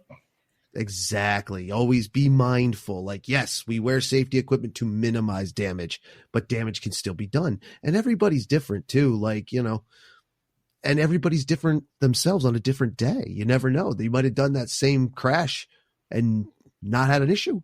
Totally. On, in 2005, whatever it is. Fate, man. So, huh? Fate, man. Like it's what it is. I get, dude, I'm going to be a believer by the end of this. It's kind of an interesting day for me. But with that said, be mindful of it, because part of the safety portion, and it's what's great is the way that Caite talks about it, because be safe while you're doing it, but that still continues on. Did you hurt yourself? Did you hurt someone else? Keep in mind what happened. Think about it. Listen to your body. Are you not quite feel right? And it's okay to get checked out, even if you're wrong. Like, what's wrong with that? Go ahead and do it. I know people that have other issues, mental health issues, where, they feel like they're having a problem. They feel like they're having a heart attack. They're not. They're having panic attacks. It's different. But, until you know that, until you learn how to live with that, get checked out. It's probably better. It'll be better for you, so that's a great And if message. you get it checked out once too, and someone is like, nah, you're fine, but you're still struggling. Like, I had to go to like 4 different doctors before someone started really taking me seriously. And I know that's expensive and I know that's tricky. And maybe one last thing too, while we're here for the listeners, I purchased a special secondary insurance this year on a whim that saved my financial butt on this whole experience. If you're familiar with Blister, it's a gear review company, and they have a podcast as well as a magazine, and they have athletes and other people that write and whatever. It's an awesome platform, but they partnered with Omaha, or Mutual of Omaha, and they have a insurance company called Blister Plus, and it is $375 for your year subscription. And with that, you get a subscription to Blister, which is great. But you also get this recreational insurance that covers you for an accident that happens while skiing biking, climbing, hiking, you name it. And it's a $0 deductible, and up to $25,000 worth of your costs are covered. And if I didn't have that insurance, I would not have been able to explore. I've gone to a concussion clinic in Utah, Cognitive FX, which was $15,000. I've been going to see specialty doctors and have been going through all of these different medicines that are really expensive for my migraines. And so I just share that if you're someone who recreates, this is an incredible Christmas gift or something for your people, because I just see so many GoFundMes for people who get hurt recreating in the outdoors. And I understand that that's a nice thing to do for a friend, and I don't think that's wrong. But I think in the same ways that if you're going to recreate an avalanche terrain, it's really smart to go out and to take an avalanche course or to buy a beacon. I think that having proper insurance, if you're going to choose to recreate, and, I think the reality is no one goes out trying to get a head injury and no one goes out trying to be rescued. But this insurance covers a helicopter rescue if you're in that situation. It covers you if you're outside of the US, if you're in Europe, Canada, it doesn't matter. And I think that's something that as far as taking recreation to the next level, we are learning how to recreate responsibly in all these ways of take your avalanche course, have your CPR, first aid. And I also think this insurance is a cool way to cover yourself. And again, $375 is, in my opinion, a small price to pay to have that in the back pocket in case, God forbid, you need a rescue. Because if I didn't have that, I would be in a very different position now. And so that would be my last safety little soapbox moment, because that has been a game changer for me. And we never expect for this to happen to us, but it's really nice to be able to afford good doctors and good medicine when we need it. And that feels, in the day and age of insurance being insanely expensive, it feels like this is a good kind of happy medium that hopefully you don't need to use. But $375, man. I mean, back in my partying days, that was 2 bar tabs. So why not? The good old days. $375, that ain't bad, man, especially for something that can pull you out of a jam. Yep. Pretty quick. And Lord knows you're not wrong. The insurance companies are a mess of inefficiency and all kinds of stuff. Let me in there. I can streamline that whole process. Give me 6 months. It'll be beautiful. Right. It doesn't seem like it should be that hard. And I started getting reimbursements from this insurance in a matter of months. And, I'm just like, why is this so hard for these bigger companies? And that's above my pay grade, but I'll stop there. Dude, it's the 21st century, man. We have, ChatGPT can do it for you and just get it done. So let's just do it. So whatever. I don't know. Like I said, let me in there. In fact, I'll keep it kind of close to home for both of us. Let me in at Dartmouth. I'll start here. I can streamline that place quick. Mm-hmm. There's going to be a lot of people without jobs. I don't mean to be mean. It's just business. But yeah. Fair. It's a weird time. It is. We're figuring it out. It is a weird time, man. Embrace the weird, though. Enjoy the weird if you can. Find the magic. Find the magic, dude. So what kind of magic we find in this winter, man? You ready to go? You've been given the okay. You're going to go pro, or are you going to start slow and just be recreational for a year? What do you want to do? Or how do you want to do? I think it's better. How do you want to? I don't know how to be recreational. I think that's like the gift and the curse of I've been really trying to master something for a long time, and I've gotten to a place where doing things in a certain way is what really gets me fired up. And so I think it's important that I head in slow, take it easy. I've got a fun, I call it a boys trip because I operate in a man's world, and me and some guy friends of mine are headed to Europe in early January for a boys trip. So nice. Another professional skier buddy of mine and another really talented athlete friend, and we're going to go mess around in Europe for 10 days and just go enjoy ourselves. And I think that's kind of like going to be a good test. I'm going to go back to Alaska after the new year, bust in my storage unit, grab my skis, start touring around Turnagain Pass. God willing, there's snow right now. It's been raining quite a bit up there and 40 degrees, which is nuts. But and just, take early season slow. I still have some tentative plans on the books for March and April, and I feel that I'll be able to make those happen. I also, I've been skiing at 100%, if not 120% for a couple of years. And I think if I show up at 70, 80%, the viewer will be quite excited and my body will be too. So trying to go back as a pro, but as a real pro, it's being a professional isn't hucking yourself mindlessly off cliffs. Being a professional is reading the day and reading the snow and deciding when is right and listening to our bodies. So being a real pro, I think, or learning to be a real professional, I think that's what this year is going to look like for me, is trying to just navigate it and make sure that my mind, body, and nervous system are happy, and see what the soul wants and let fate take the reins a little bit and see what comes of it. So to be honest, I don't know. I get asked a lot what I'm going to be doing, and I think only time will tell. And each month is a very different experience from the month before with this head injury. And I feel excited that I'm making moves in a forward direction, but also trying not to limit myself at the same time. I don't want to say that I'm going to take it super easy this season and then get to March and feel stronger and better than I ever have in my whole life and not take advantage of that. So it's a fine line that I'm walking right now, and just being really conscious of the dangers of hitting my head and what that looks like, and also just doing what makes me really happy on a soul level. So time will tell, my friend. Awesome, dude. That's totally cool though. Like, you have a plan, you're moving forward and just letting it happen. That's great. That's good enough. You're going to be on snow. Yeah, it's good enough. And finding joy. You know, I've been working really hard, and you said it at the beginning and we didn't dive into it, which I'm totally fine with. But when skiing becomes your job, it changes things. And I'm learning to fall in love with skiing in the way that finding that freedom that made me have that confidence and that excitement as a little girl is kind of the main goal for this season. And I feel really excited about that, because skiing is such a joyful thing, and it doesn't need to be as stressful and as intense as I've been making it. I think that's something that we can all get swept up in, but just getting back to the basics and enjoying it for what it is feels like a nice place to start. Actually, I'm kind of glad you brought it back around to what it is, a job, you know, because I've tried to sneak that in with professionals, and you don't always have time to get into that. Like when you're over in the media area at the Killington race, you know, and Paula Molson standing there talking to you, you know, you don't really get it's always, you know, how would you rate your performance? What do you think of the track? Do you still love Killington? Blah, blah, blah, blah, blah. You know, all the usual stuff that everybody asks every time, that I can't imagine you professionals are.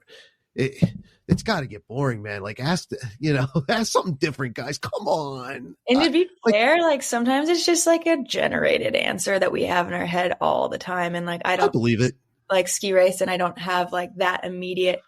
When I was competing in Europe, there was some of that, like that immediate, like, what do you think about your, you know, and I think sometimes we just like regurgitate. We haven't even had time to like take a breath, like adrenaline's still pumping through your system. And I'm sure that, to your point, it's like, geez, give the girl some space to breathe. But I also think that you capture like the rawness in that moment, and I don't think it's bad, but there certainly is that, right? There's like, I think the thing that I struggled with a lot is like, oh, you're living the dream. Like you're like, that's the sickest life. And meanwhile, I was like constantly recovering from like broken bones and concussions and things. And it's like, it is sick, but it's still a job and there's still pressure, and trying to find that balance isn't easy, especially in the realm of people having such access to us all the time. Like, I think it's really cool to have people that, you know, can communicate and be in touch with their pros and their heroes. I think especially for children, that's important. But there is like these pros, people can get their attention at any moment, and it kind of feels like a constant suck of your soul energy, and just being conscientious of that. But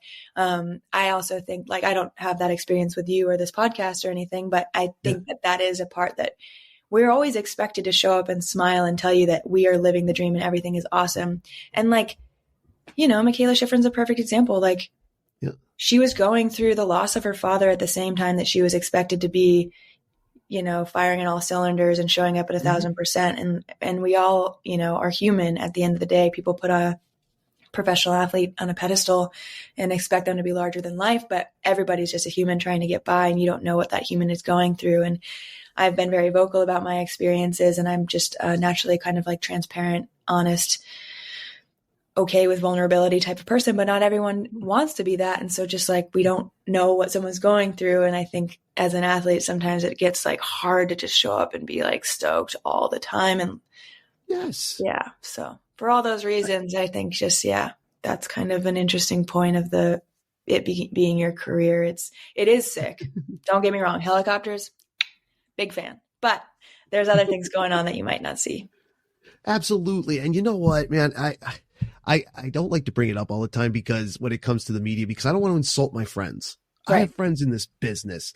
And these questions do have to be asked, and I get it. But to ask Michaela Schifrin, who skied the Superstar Slalom course 7 times, what she thinks about the course, we know what she thinks about the course. She wins. Who cares? Right. Moving on, kid. What was it like skiing at Dartmouth Skiway when you were a teenager? Like, Right. you skied Find for something 4 seconds. deeper. Yes, and that's what I try to do. I try to have fun, get the information out there, and then just keep yapping. I love to talk, and people are people. Now, yes, is Caite Zeliff on my podcast? Yes. Do I see her? Yes. Did I have the opportunity to meet her in person? And I did not. I blew it. That's fine. But in some ways, not in some ways, that was really a stupid way to say it. But the point is, she's famous in our world. You know, well, you're famous in our world. I don't mean to speak in third person like that, but I think you know what I meant. You know, you're famous. You're a movie star in essence, you know, professional athlete. You know, you get to go on the history books as not only winning the King and Queen of Corbet's twice, but you were the first woman to do it, I believe, right? Correct. God, I see the mind's firing today, kids. I also have it up over here on the screen, so I am cheating, but that's whatever, you know. And you get to do all this stuff, and you know, I never want to be the person who takes the famous person I'm interviewing and treats them as anything more than or anything less than a person. You know, I think the pedestal could be a bad thing sometimes. I don't know. You would know better than me because I'm just here thinking. I don't know. I think it's like, for us, it's whatever. But I think for the little girl who wants to do what I do and making it seem like I am God's gift to skiing and built differently and any different than her is a disservice, you know. And that's the part that I like to like pull the curtain back on, is that I struggle and get into slumps, and I got into slumps with ski racing too. And like, not every day is perfect, and I don't wake up like ready to rip every single day. And those are those points of like that are coming out, I think, now. And we're going through this interesting time where people are realizing that being vulnerable and not being kick-ass all the time is okay. And that's, I think, what I care about. Like, it's an honor to be put on a pedestal. And I do believe that I have certain skills that have allowed me to be in this place that I think are cool to celebrate, especially as a woman. My brain definitely works differently, and I'm learning more about that through this recovery. I have these funny little tendencies and tics that allow me to overcome fear, and that's been a gift. But I'm also learning that ignoring fear all the time is tricky too. But that's all to say that, like, I don't think it's the worst thing to be put on a pedestal. I'm honored to have that opportunity. It is something that I'm very proud of, that I will hopefully leave the slightest bit of stoke within the ski industry. You know, like, I don't want to leave my mark so much. And the reality is we are just here for the smallest amount of time. And it's silly to think that, you know, I'll have the ability to change much, but I do think that that's the goal, is to like show up as this one thing. And I got attention for skiing, and that's awesome, but what can I do with that power? And so for those reasons, I think what I can do for that power is to share that sometimes I wake up in the morning and struggle just like you do, or sometimes I go into the mountains and my body's just not really feeling that good, and keeping up with my ski partners is hard, and I feel unfit, and I struggle with like all the human things that everybody else struggles with. And I was just a small girl from North Conway, New Hampshire, who found her way to the screen with Warren Miller and TGR and Matchstick Productions. And that dream can happen for any child if they find something and there's passion and they want to work hard at it and they want to take time and they want to listen and be, you know, engaged in that process. It's cool. Like, back to your point, we can create our reality, and it's a beautiful, beautiful experience. And you know, all these people that we put on pedestals are just human beings, whether that's Michaela Schifrin or Michael Jordan or Tom Brady, you name it, any person that's, you know, famous, whether it's a Hollywood actor or a professional athlete, I guarantee that they've cried before, that they struggled before, that they haven't felt worthy before. All of these things that people might not tell you is happening is also happening, and that's just part of the human experience. Absolutely. And I think you actually summed that up really well earlier when you said 15-second clip. That's weeks, months, years of training. That's weeks worth, years, months of education, skill, learning, experience, not to mention the people who have to put it on film and their experience. It's a whole other thing. And people are just people, man. It's what we do. Some better than others. Like I said, I used to be a scumbag. Now I'm great, I think. I don't know. I don't mean that in an arrogant way. Well, we all have our strengths too, right? And like, I think that's something, my favorite creative that I work with, she actually is my best friend as well. She wanted to be a professional skier. And for a long time, I think she struggled with that kind of like, did I fail at that thing? And I'm like, no, you knowing skiing so intimately and understanding a skier's mind allows you to capture skiing and to edit a ski film in such a gorgeous way, right? And so we all have our strengths, and that comes back kind of to the faith conversation is like your specific strengths were given to you for a reason, and what can you do with those? And I think ultimately my realization is for a long time I was trying to like, I loved Angel Collinson. I thought Angel Collinson hung the moon, and she does. She's now become a friend of mine, and I'm very grateful for that. But for a minute, I saw what she did and I was like, I want to do what Angel does. And then I realized that I'm not going to do as good of a job at doing what Angel does, but I can do a really damn good job at doing what Caite Zeliff does. And I think there's some quote, and I forget what it is, speaking to the education system, but something along the lines of, if we expect a fish to climb a tree, it will feel like a failure. Yeah. And kind of being back at this point where it's like, you might really want to do this specific thing. And that's like, maybe that's in the cards for you. But if you notice that you're like really good at this, like kind of strange thing, and it doesn't really feel mainstream, or it feels kind of weird, like say you're really good at Dungeons and Dragons, Dungeons and Dragons. It's like, that's dope. Like follow that. Like if you're good at something and it fires you up, maybe that's for a reason, and you don't know. It might not end at just being really good at Dungeons and Dragons, or for me, it might not end at being a ski racer. It could open up into this next realm of possibilities. But if you never allow yourself to explore it because it's not something that you've seen someone else do before, or there hasn't really been a trail paved before, like being a pioneer and doing what makes you tick and what you're really good at, that's again where the magic is. And that's something that I feel is a really beautiful lesson that it took me a long time to learn. But being ourselves and showing up how we want is like so important for the world right now. And yeah, just feeling like maybe if more children knew that, it would be a cool thing, because I think the school system just is unfortunately set up for this certain type of brain and this certain experience. And if you aren't a good test taker, you feel stupid, and that's not cool. So yeah, just thoughts. Well, I like that. I like that you brought up your friend who, did I fail at this? I look at that as maybe, but so what? Who cares? Failure is a beautiful thing. Failure is a learning experience. I am pro failure. I am pro consequence, pro failure, pro regret, pro everything we feel is negative. That was disgusting. Sorry, everybody. And sorry, Miss Kate. That was gross. I am pro all the stuff we look at as negative. And these are things that are neither negative nor positive. They just happen. And did you learn something from it? If you failed at this, but then, like you said, your friend stayed in it, but in a different way, found something new. One door opens, the other one closes, or the other way around. Just be mindful of it. Don't be afraid of it. Embrace it. Enjoy it. And it's like you said, it's not so black and white, right? I think as humans, it's very easy to be like, failure, bad. And to your point, it's like, no, this just wasn't made for you. Or it, like, what I'm trying to say, it's like maybe not made for you is the right way to do it, but like maybe there's something else that you're actually going to be far better at, and to not beat yourself up over it, because trying is so important. And there are hundreds of thousands of people who have never tried because of the fear of failure. And that ultimately is such a heartbreaker. And I remember during my Corbet's days, there would be people trolling on the internet saying like, I could do that. Let me in. Like I could win a $10,000, like blah, blah, blah. And that those people are just on their couch and they have probably never skied before and have no idea what it's like to huck yourself 50 feet into a couloir.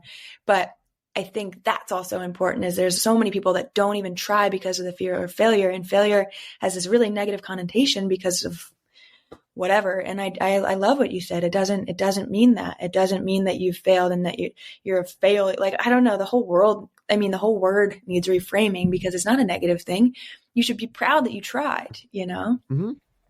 If you got a hater who's saying I can do that at Corbet's, it's public trail. It's public run. Yeah. Go do it.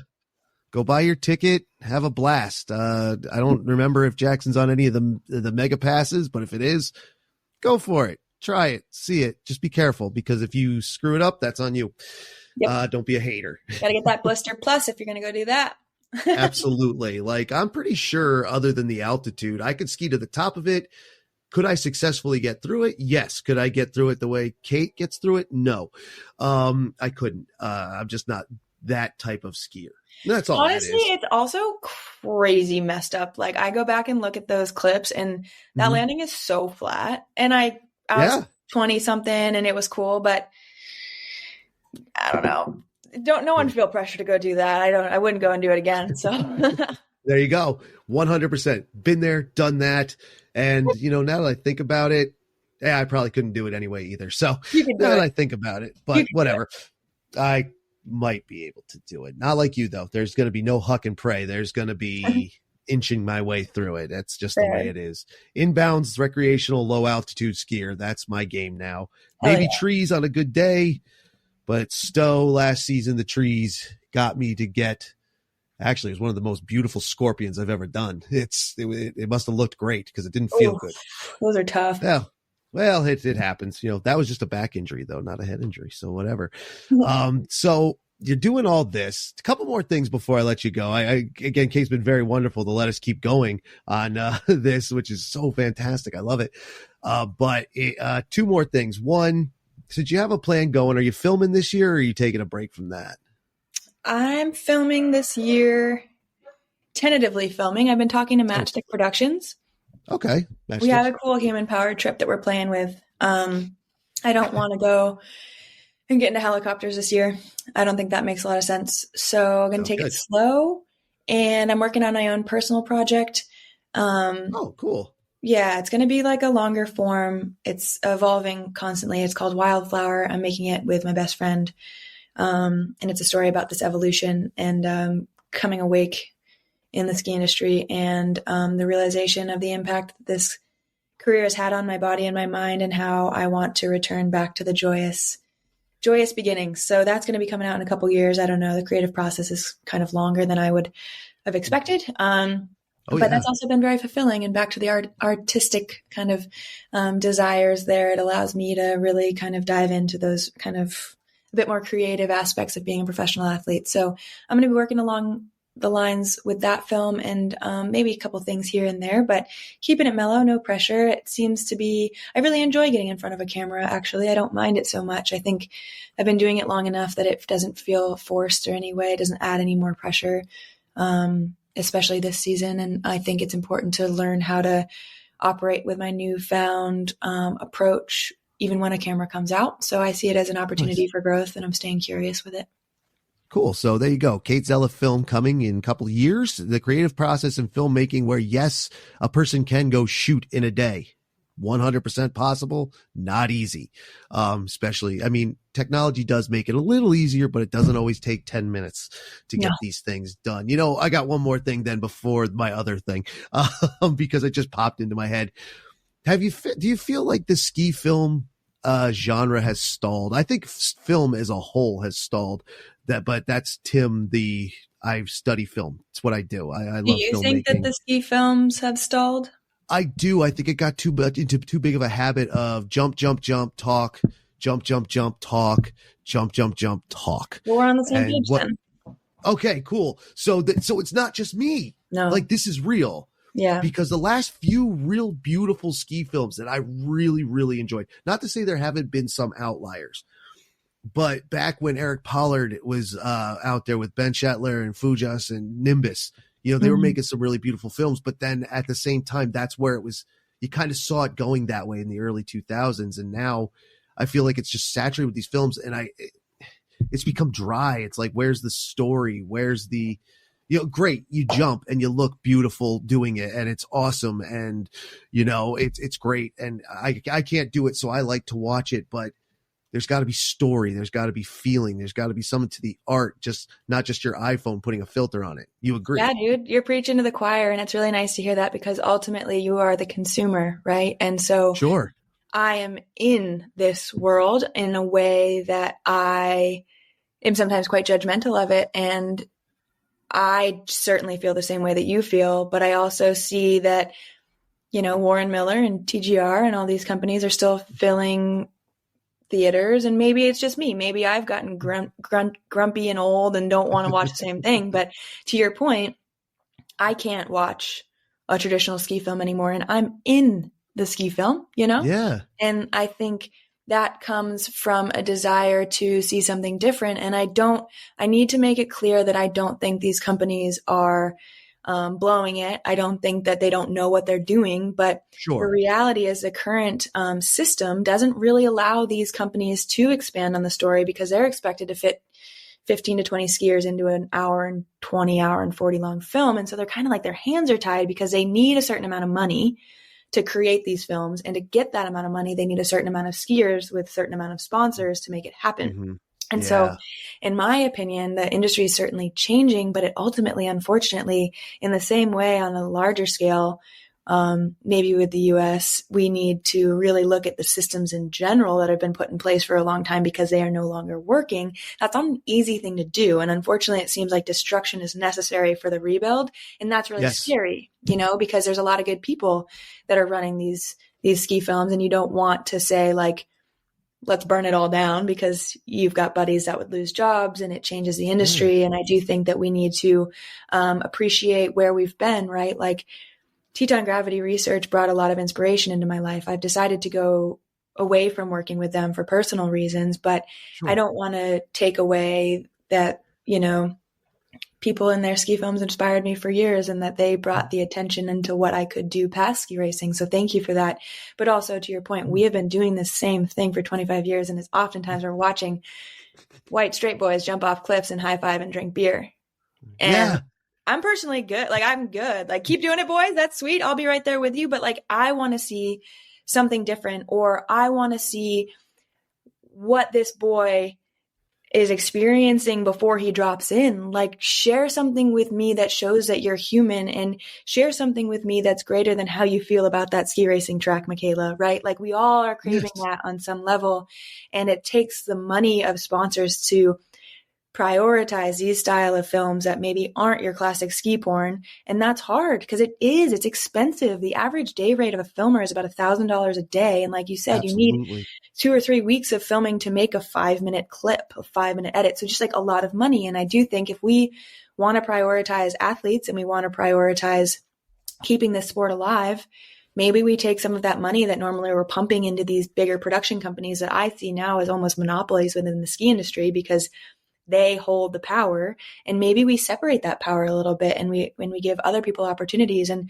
I also understand my privilege as a white girl from New Hampshire who was born and raised around this skiing. I think there's opportunity to have this inclusivity really be acted upon. It's one thing to say that we want inclusivity within skiing and say everyone's welcome, but it's another thing to actually, put our money where our mouth is and create spaces for these skiers that traditionally haven't been seen in ski movies to have that opportunity. And I think we're slowly coming around to that, but it's like this pendulum swing, right? It's like, MSP does this all-in film that gets so many women involved, and then the next year there's like 2 women in the film, and it's not because MSP is like, all right, like we've pink washed that, like we're good. It's not that. It's just the consistency.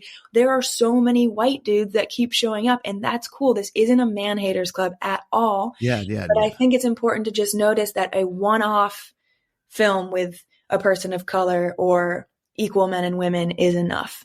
We need to consistently keep showing up. And I think that's also this strange part of the industry where I think consumers speak and consumers have more power than they realize, because at the end of the day, I can only do so much because I am reliant on the support of brands like the North Face and Blizzard. And so if you see these companies that are doing things and are supporting these smaller films and more storyline and these athletes that might not look like your traditional snow sport athlete, that allows this movement to really happen. Because at the end of the day, in the same way that Big Pharma is in control of our healthcare, these bigger companies like the North Face and the Arc'teryx are ultimately still, they're the ones that hold that power, and we need to all kind of be on the same page here. So it's a systemic kind of trickier issue that takes time. And I realize that I play into that. I play into the privileged white girl from the mountain town that has had an incredible ski career and has so much opportunity because of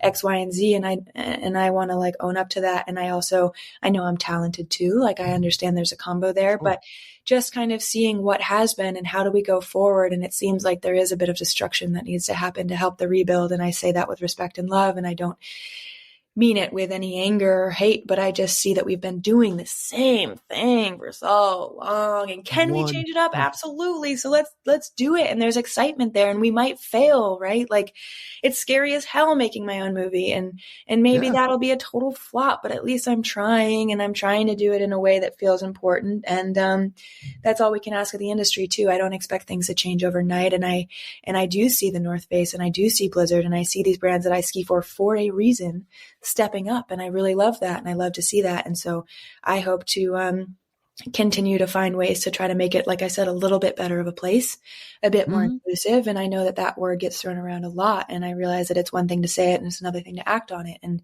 I'm doing my best to keep my head above water and to still meet the needs of my contracts and my sponsors as I navigate a head injury. And as a woman, to be honest, like, there are still a lot of hurdles that I'm breaking through as a woman, just being a professional athlete. I think there's a lot that still needs to be done in that realm, but I also think it takes someone understanding what that feels like to be able to hopefully create space for other people who are also minorities in this space. So definitely don't mean to say that I have all the answers or I'm woke and I get it all. Like, it's not that. I'm just trying to learn and watch and evolve. And I do have a platform, and I think it's important to use it. And I'm always willing to learn and be educated. And there's a lot of people that know a lot more about this than I do, but I just have this space and I try to speak to it. So we're all just learning, but I agree. And it's nice for you to hear that, because you're spot on. It's stale and people are ready for something new.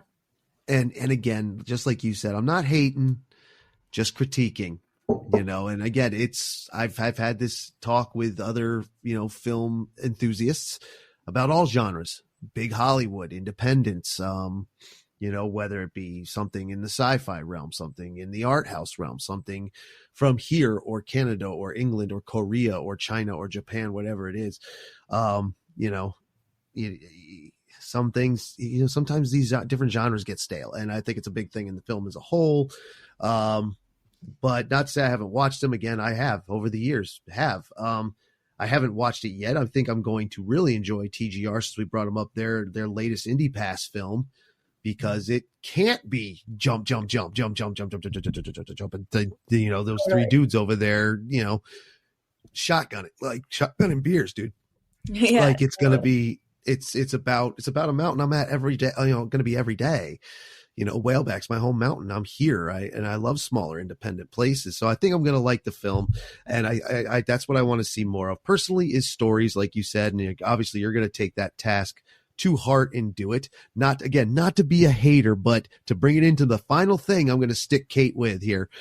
I was at the Blizzard and Technica event over here at Whaleback. They're kind of year in, this is what's going on at Blizzard and Technica, and this is what's going on with Nordica, and this is what's going on with Rollerblade. Because I worked at their warehouse this summer, and Marcus Caston was there. Shout out to Marcus Caston. He's been great. Marcus! Love Marcus, but when he was showing his film, I was like thinking to myself, dude, I saw this. No offense, dude, but I saw this. I've seen you do this. I've seen you ski the Dolomites a billion times, I feel like. So I just, since you were here, since you are in the films, I definitely wanted to say that. But dude, definitely shout out to Marcus Caston. Really cool while he was there hanging out. But Kate and I have something in common, is that we both, I worked for and in the warehouse, Technica. We're coworkers. We're coworkers. And interestingly enough, your name was on the top of a list. So during the Blizzard Technica segment, they were talking about the woman to woman program, and your name was on that list, Kate. So I was like, oh, I'm talking to her in 3-4 days, whatever it was. So I was like, I'm going to ask her, what's it like working for the same company that I work for? And what is that woman to woman program? Like, they went over it there, but it was very quick, especially because we didn't have power. Oh, no, that was a nasty storm. I saw a story with Rick and Marcus, and it was random buckets. It is incredible to work with Technica Blizzard. I've been with them for almost a decade, so I have a special relationship. Frank Shine, who was my team manager at the beginning, is like a father figure to me. Leslie Baker Brown, who is in charge of the Women's to Women's initiative, is also like a mother to me. That it's really important when I work with brands that I have that feeling. The North Face is the same way, and kind of feeling like I'm not just a stunt monkey, you know, like feeling that I really matter. And I like working with Blizzard Technica because they really listen to the feedback of athletes when we're designing new skis and boots. And it's been a really cool process. And oftentimes it's with Marcus that we go and we test these skis and we give feedback and thoughts, and with boots as well. And I think that's something that's really refreshing. And it's not always the case in this industry where companies are genuinely taking the insights and thoughts of athletes when they're designing new gear, which it feels like a smart thing to do because we're, you know, in that gear hundreds of days out of the year and we put it to the test. And obviously our skiing styles are different than the recreational skier, but we can at least have this fine-tuned understanding of flex and all of the nerdy parts of skiing. And then the women's program is a really beautiful initiative. LBB is what we call Leslie Baker Brown. And she was like the OG, in my opinion. She was ski racing back in the day when there was very few ski racers that were, well, I don't really know about the numbers, but she was like, you know, an athlete when being a female athlete was a very different experience than it was now. And I think she saw that, and she saw that a lot of the industry was catered to the male user, and that's not cool. And the idea of shrink it and pink it is something that the ski industry used for years, where they just take a male ski and shrink it down and put a women's top sheet on it. And the reality is that women anatomically are different than men. And I think a good example of this is the new Zero G Pro touring boot that Technica is coming out with. That's a women's specific boot, is tailored to the shape and measurements of a woman's calf, right? Like, we're shorter than men and we tend to have a bit bigger of calves. And so anatomically, this boot is actually built for us. And I saw something not that long ago, and I hope to not butcher it, but when we are speaking to the point of inclusivity, there's a difference between everyone's welcome here and this was built with you in mind. And I think that's a good way to kind of speak to the women's project. Is it's allowing a space in the industry where from the ground up, a company is thinking about the female skier the entire way through.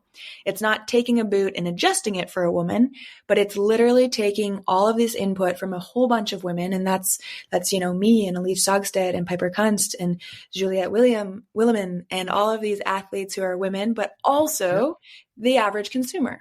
And I think that's an important thing because, you know, a 45-year-old woman who's getting into the sport is going to need a different product than I'm going to need. And they're catering to that. And they're also catering to the women that are going out and charging and jumping big cliffs. And I think that's really exciting because for so long I've been on men's gear and I've gotten strong enough to deal with it. And I've just figured it out. And where a boot lands on my foot, or I'm sorry, my leg, I've gotten used to that. But I think the reality is, if I was ski racing with a boot that was a little bit lower on my calf, maybe there would have been some differences and it would have been a little bit easier and I wouldn't have to back squat 365 pounds to flex that boot.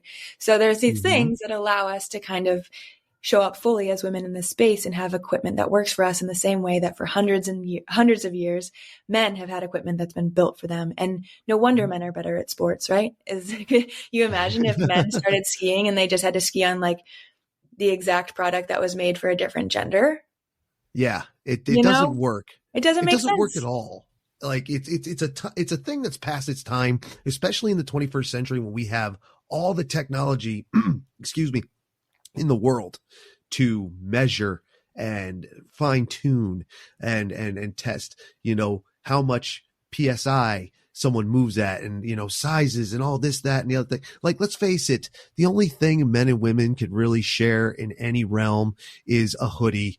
And Lord knows girlfriends and wives steal them all the time. It's just American culture. It's what it is. But, you know, kidding aside, that's honestly, and from a retail background, that's true. That's the only thing that fits both. And in this year, goodness gracious, Tim. Oh my God. We've been talking for 2 hours. It's totally fair. But in this industry where we need technology, wonderful, beautiful technologies to make it better, not just for professionals like Caite, but that technology will continue to go down. Like you said, some adult, 45, I'm 45. I get it.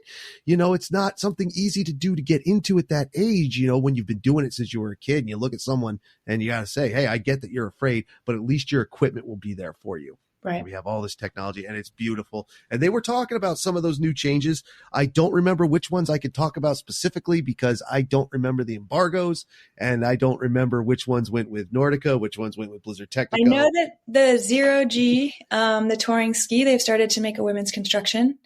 The Shiva series as well is like a rustler, but made with a woman in mind. The Black Pearl are obviously huge. I feel like a lot of people know the Black Pearl. It's kind of the bread and butter in a lot of ways. As well as boots. I think the most interesting thing about boots is if you're a woman who has a shell size of 21, say, you can't find a boot, especially if you're a hard charging woman and you want a higher flex, say a 130 boot. And so I think that's a huge missed opportunity. And it's cool that Technica is seeing that and they're making a hard charging boot for someone with a very average shoe size. 21 is not that crazy and not that small of a foot for a woman.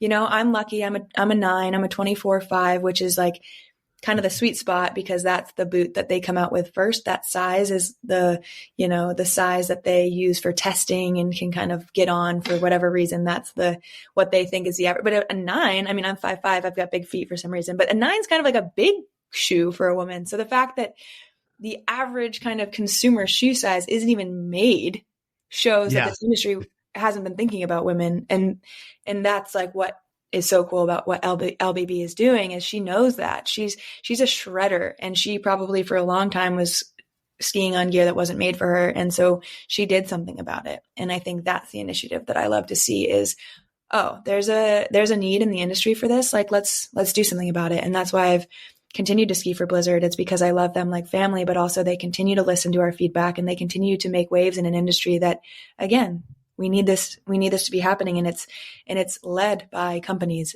It's important to have big companies who have the power to realize the need and to act on it. So for all those reasons, I'll say I love working with Blizzard Technica and I'm really grateful for that relationship. And I think we'll be working together for many years to come. I like that because I like those folks over there too, over here in the offices and the warehouses. A lot of fun. It's also great to be able to touch all this stuff. Totally. All day, every day. I mean, I'm in Rollerblades warehouse more often than not when I am there. I'm off for the love season. rollerblades. Love it. I'm trying to get back into it myself. It's a little ugly, but I'll get there. Whatever, man. It's a lot ugly. I was like, ooh, I haven't done this since the 90s, and it shows. But Blizzard Technica, great. They are pushing. They are at the forefront. They don't play around. They're getting it all out. Like it's for everybody, and that's their goal. Everybody's going to have some, because you're light, a 21, a 210. Like, what is that? That's a kid's size. That's the only time you'll find that. And a kid's boot. And a kid's boot is like, yeah, it's just a very general boot to get a kid on the slopes. You know, you don't really get anything beyond a general, huh? There's no performance. Exactly. That's it. See, she's got better words than I do. There's no performance in it. And sometimes you need that.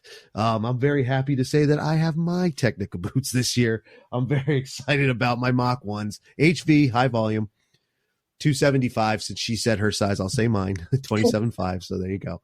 But yeah, they're a wonderful company. I am so shocked to see them here. I had no idea that it was here in little West Lebanon, New Hampshire. Mm-hmm. Like this town, there's nothing here. Or in White River Junction, where I live across the river, there's nothing here. Okay, there's Dartmouth up the road, but shout out Alice Merriweather. Congratulations on I love Alice too. Yeah. I saw her in Boston, talked to her for a little bit, she was very busy at Killington. I would have liked to get her again, but she was very busy, doing what she was doing. Not just with the women's. She was walking around with Federica Brignoni as well, helping her house. I was like, wow, I asked her in Boston, I was like, you going to stay busy? And she gave me the answer. I was like, damn, you ain't kidding, kid. Jeez. So good for her. We have a tendency of doing that. Hey, stay busy, man. It's what you need to do. The second you stop is the second the body gives up on you, and you stay busy. Keep the mind going, keep the body going the best that you can. I know it's not easy for everybody, but do your best. That's all I ask. That's all anybody asks. 2 hours. Merry Christmas, everybody, with the wonderful and great Caite Zeliff, who 100%, this is my favorite episode I've ever recorded. Aww. Bottom line, and I'm not just blowing smoke. 100% true. This was great. I forget who you bumped off the top of the list, so I guess they weren't as, whatever. We're not memorable. Just kidding. That's I'm sure they're great. I'm sure they were too. But I'm not blowing smoke, Kate. Very awesome. Very literally, if you are kicking around New Hampshire when you're back, and if you want to come down to Whaleback, John Hunt, the executive director at Whaleback, always says the first run is on him if you talk to him. So we'll get you in if you want to come down. And if you're anywhere else and you happen to see the high vis Ski Rex Media, say hi, dude. I'd like to fanboy it up, get a picture, get you to sign it. Maybe, I don't know. I love it. Well, thanks so much for having me and for asking so many good questions. I enjoyed it as well. I'm glad you did, man. That makes me feel good because maybe after 6 years, I'm actually doing this right. Thank you, ma'am. I'm going to stop this. We'll let Kate get on with her day, and then I'll come back and close out the show. Kate, thank you again. Yeah, thank you.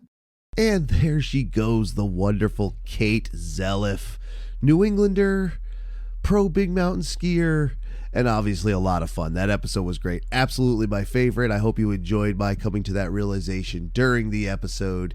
And I hope you enjoyed the extra long one for the holiday. Yes, there was a plan to do a guest interaction or a fan interaction episode for Christmas, but it didn't work out that well. It didn't work out, and this worked out so well. I think it's kismet. Maybe it's part of that fate that Kate and I were talking about during the episode. Maybe she was fated to be the Ski Rex Media Christmas podcast episode. I don't know, but I think it worked out great, and I hope you enjoyed it as well.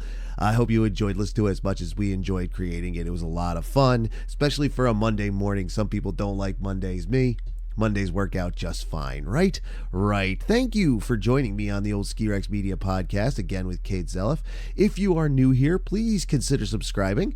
If this was your first episode, check out some past episodes. Hang around for the new episodes. You can subscribe on your favorite podcast app or on Podbean, which is my host. You go to podbean.com. or get the app and do it, or, search the Ski Rex Media Podcast, search for the Ski Rex Media Podcast on your favorite podcasting app. It is available on many, if not all the majors anyway. You can also check out Ski Rex Media on social media, Instagram, Facebook, Twitter, or X, LinkedIn if you want, at Ski Rex Media on all of those. Very easy to find. I try to make Ski Rex Media as easy to find as I can, and if you found it, again, thank you for joining, and please stick with us, subscribe, everything else. You can also go to Patreon, check that out. There's going to be free stuff on Patreon. Not everything is behind the paywall. In fact, I'd like to use it instead of a newsletter. I feel like doing updates as they come in blog form will be better than doing a newsletter. Although the newsletter was okay, using Patreon I think will be better for that. So go ahead and sign up there. You could do it for free, or you could step up to a paid tier if you like, one of which the basic is $1, and it gets you the podcast early, the podcast ad free, and a bunch of other tasty little tidbits that I put up over there. Aside from all that, thank you again for joining. Again, check out the link all the links in the description. Check out all those. Check out Whaleback, of course. Check out Embrace, of course. Have yourself a good new year. Next week is the new year, and yes, there will be a New Year's Day podcast. It is Wednesday, and that's podcast day here, so there will be a new podcast on Wednesday or the Sunday if you are a Patreon paid subscriber. Other than that, my friends, I don't have much. I hope your holiday went well. I hope the holidays went well, depending on which one you participate in. Christmas is the one I've always done when I do it, and even then I don't really do it all that much, but I do it a little. So Merry Christmas to you and happy holidays. Have a happy new year, and I'll see you out there, my friends. I don't know exactly how many days I have yet because, again, recorded podcast, and I'm recording this before you hear it, so I could have gone out 2 or 3 times by the time you hear this, right? Right. Anyway, thank you again, everyone, for being a fan and friend of the Ski Rex Media Podcast, and I hope you continue to stick with us, and I'll see you out there, my friends. Later.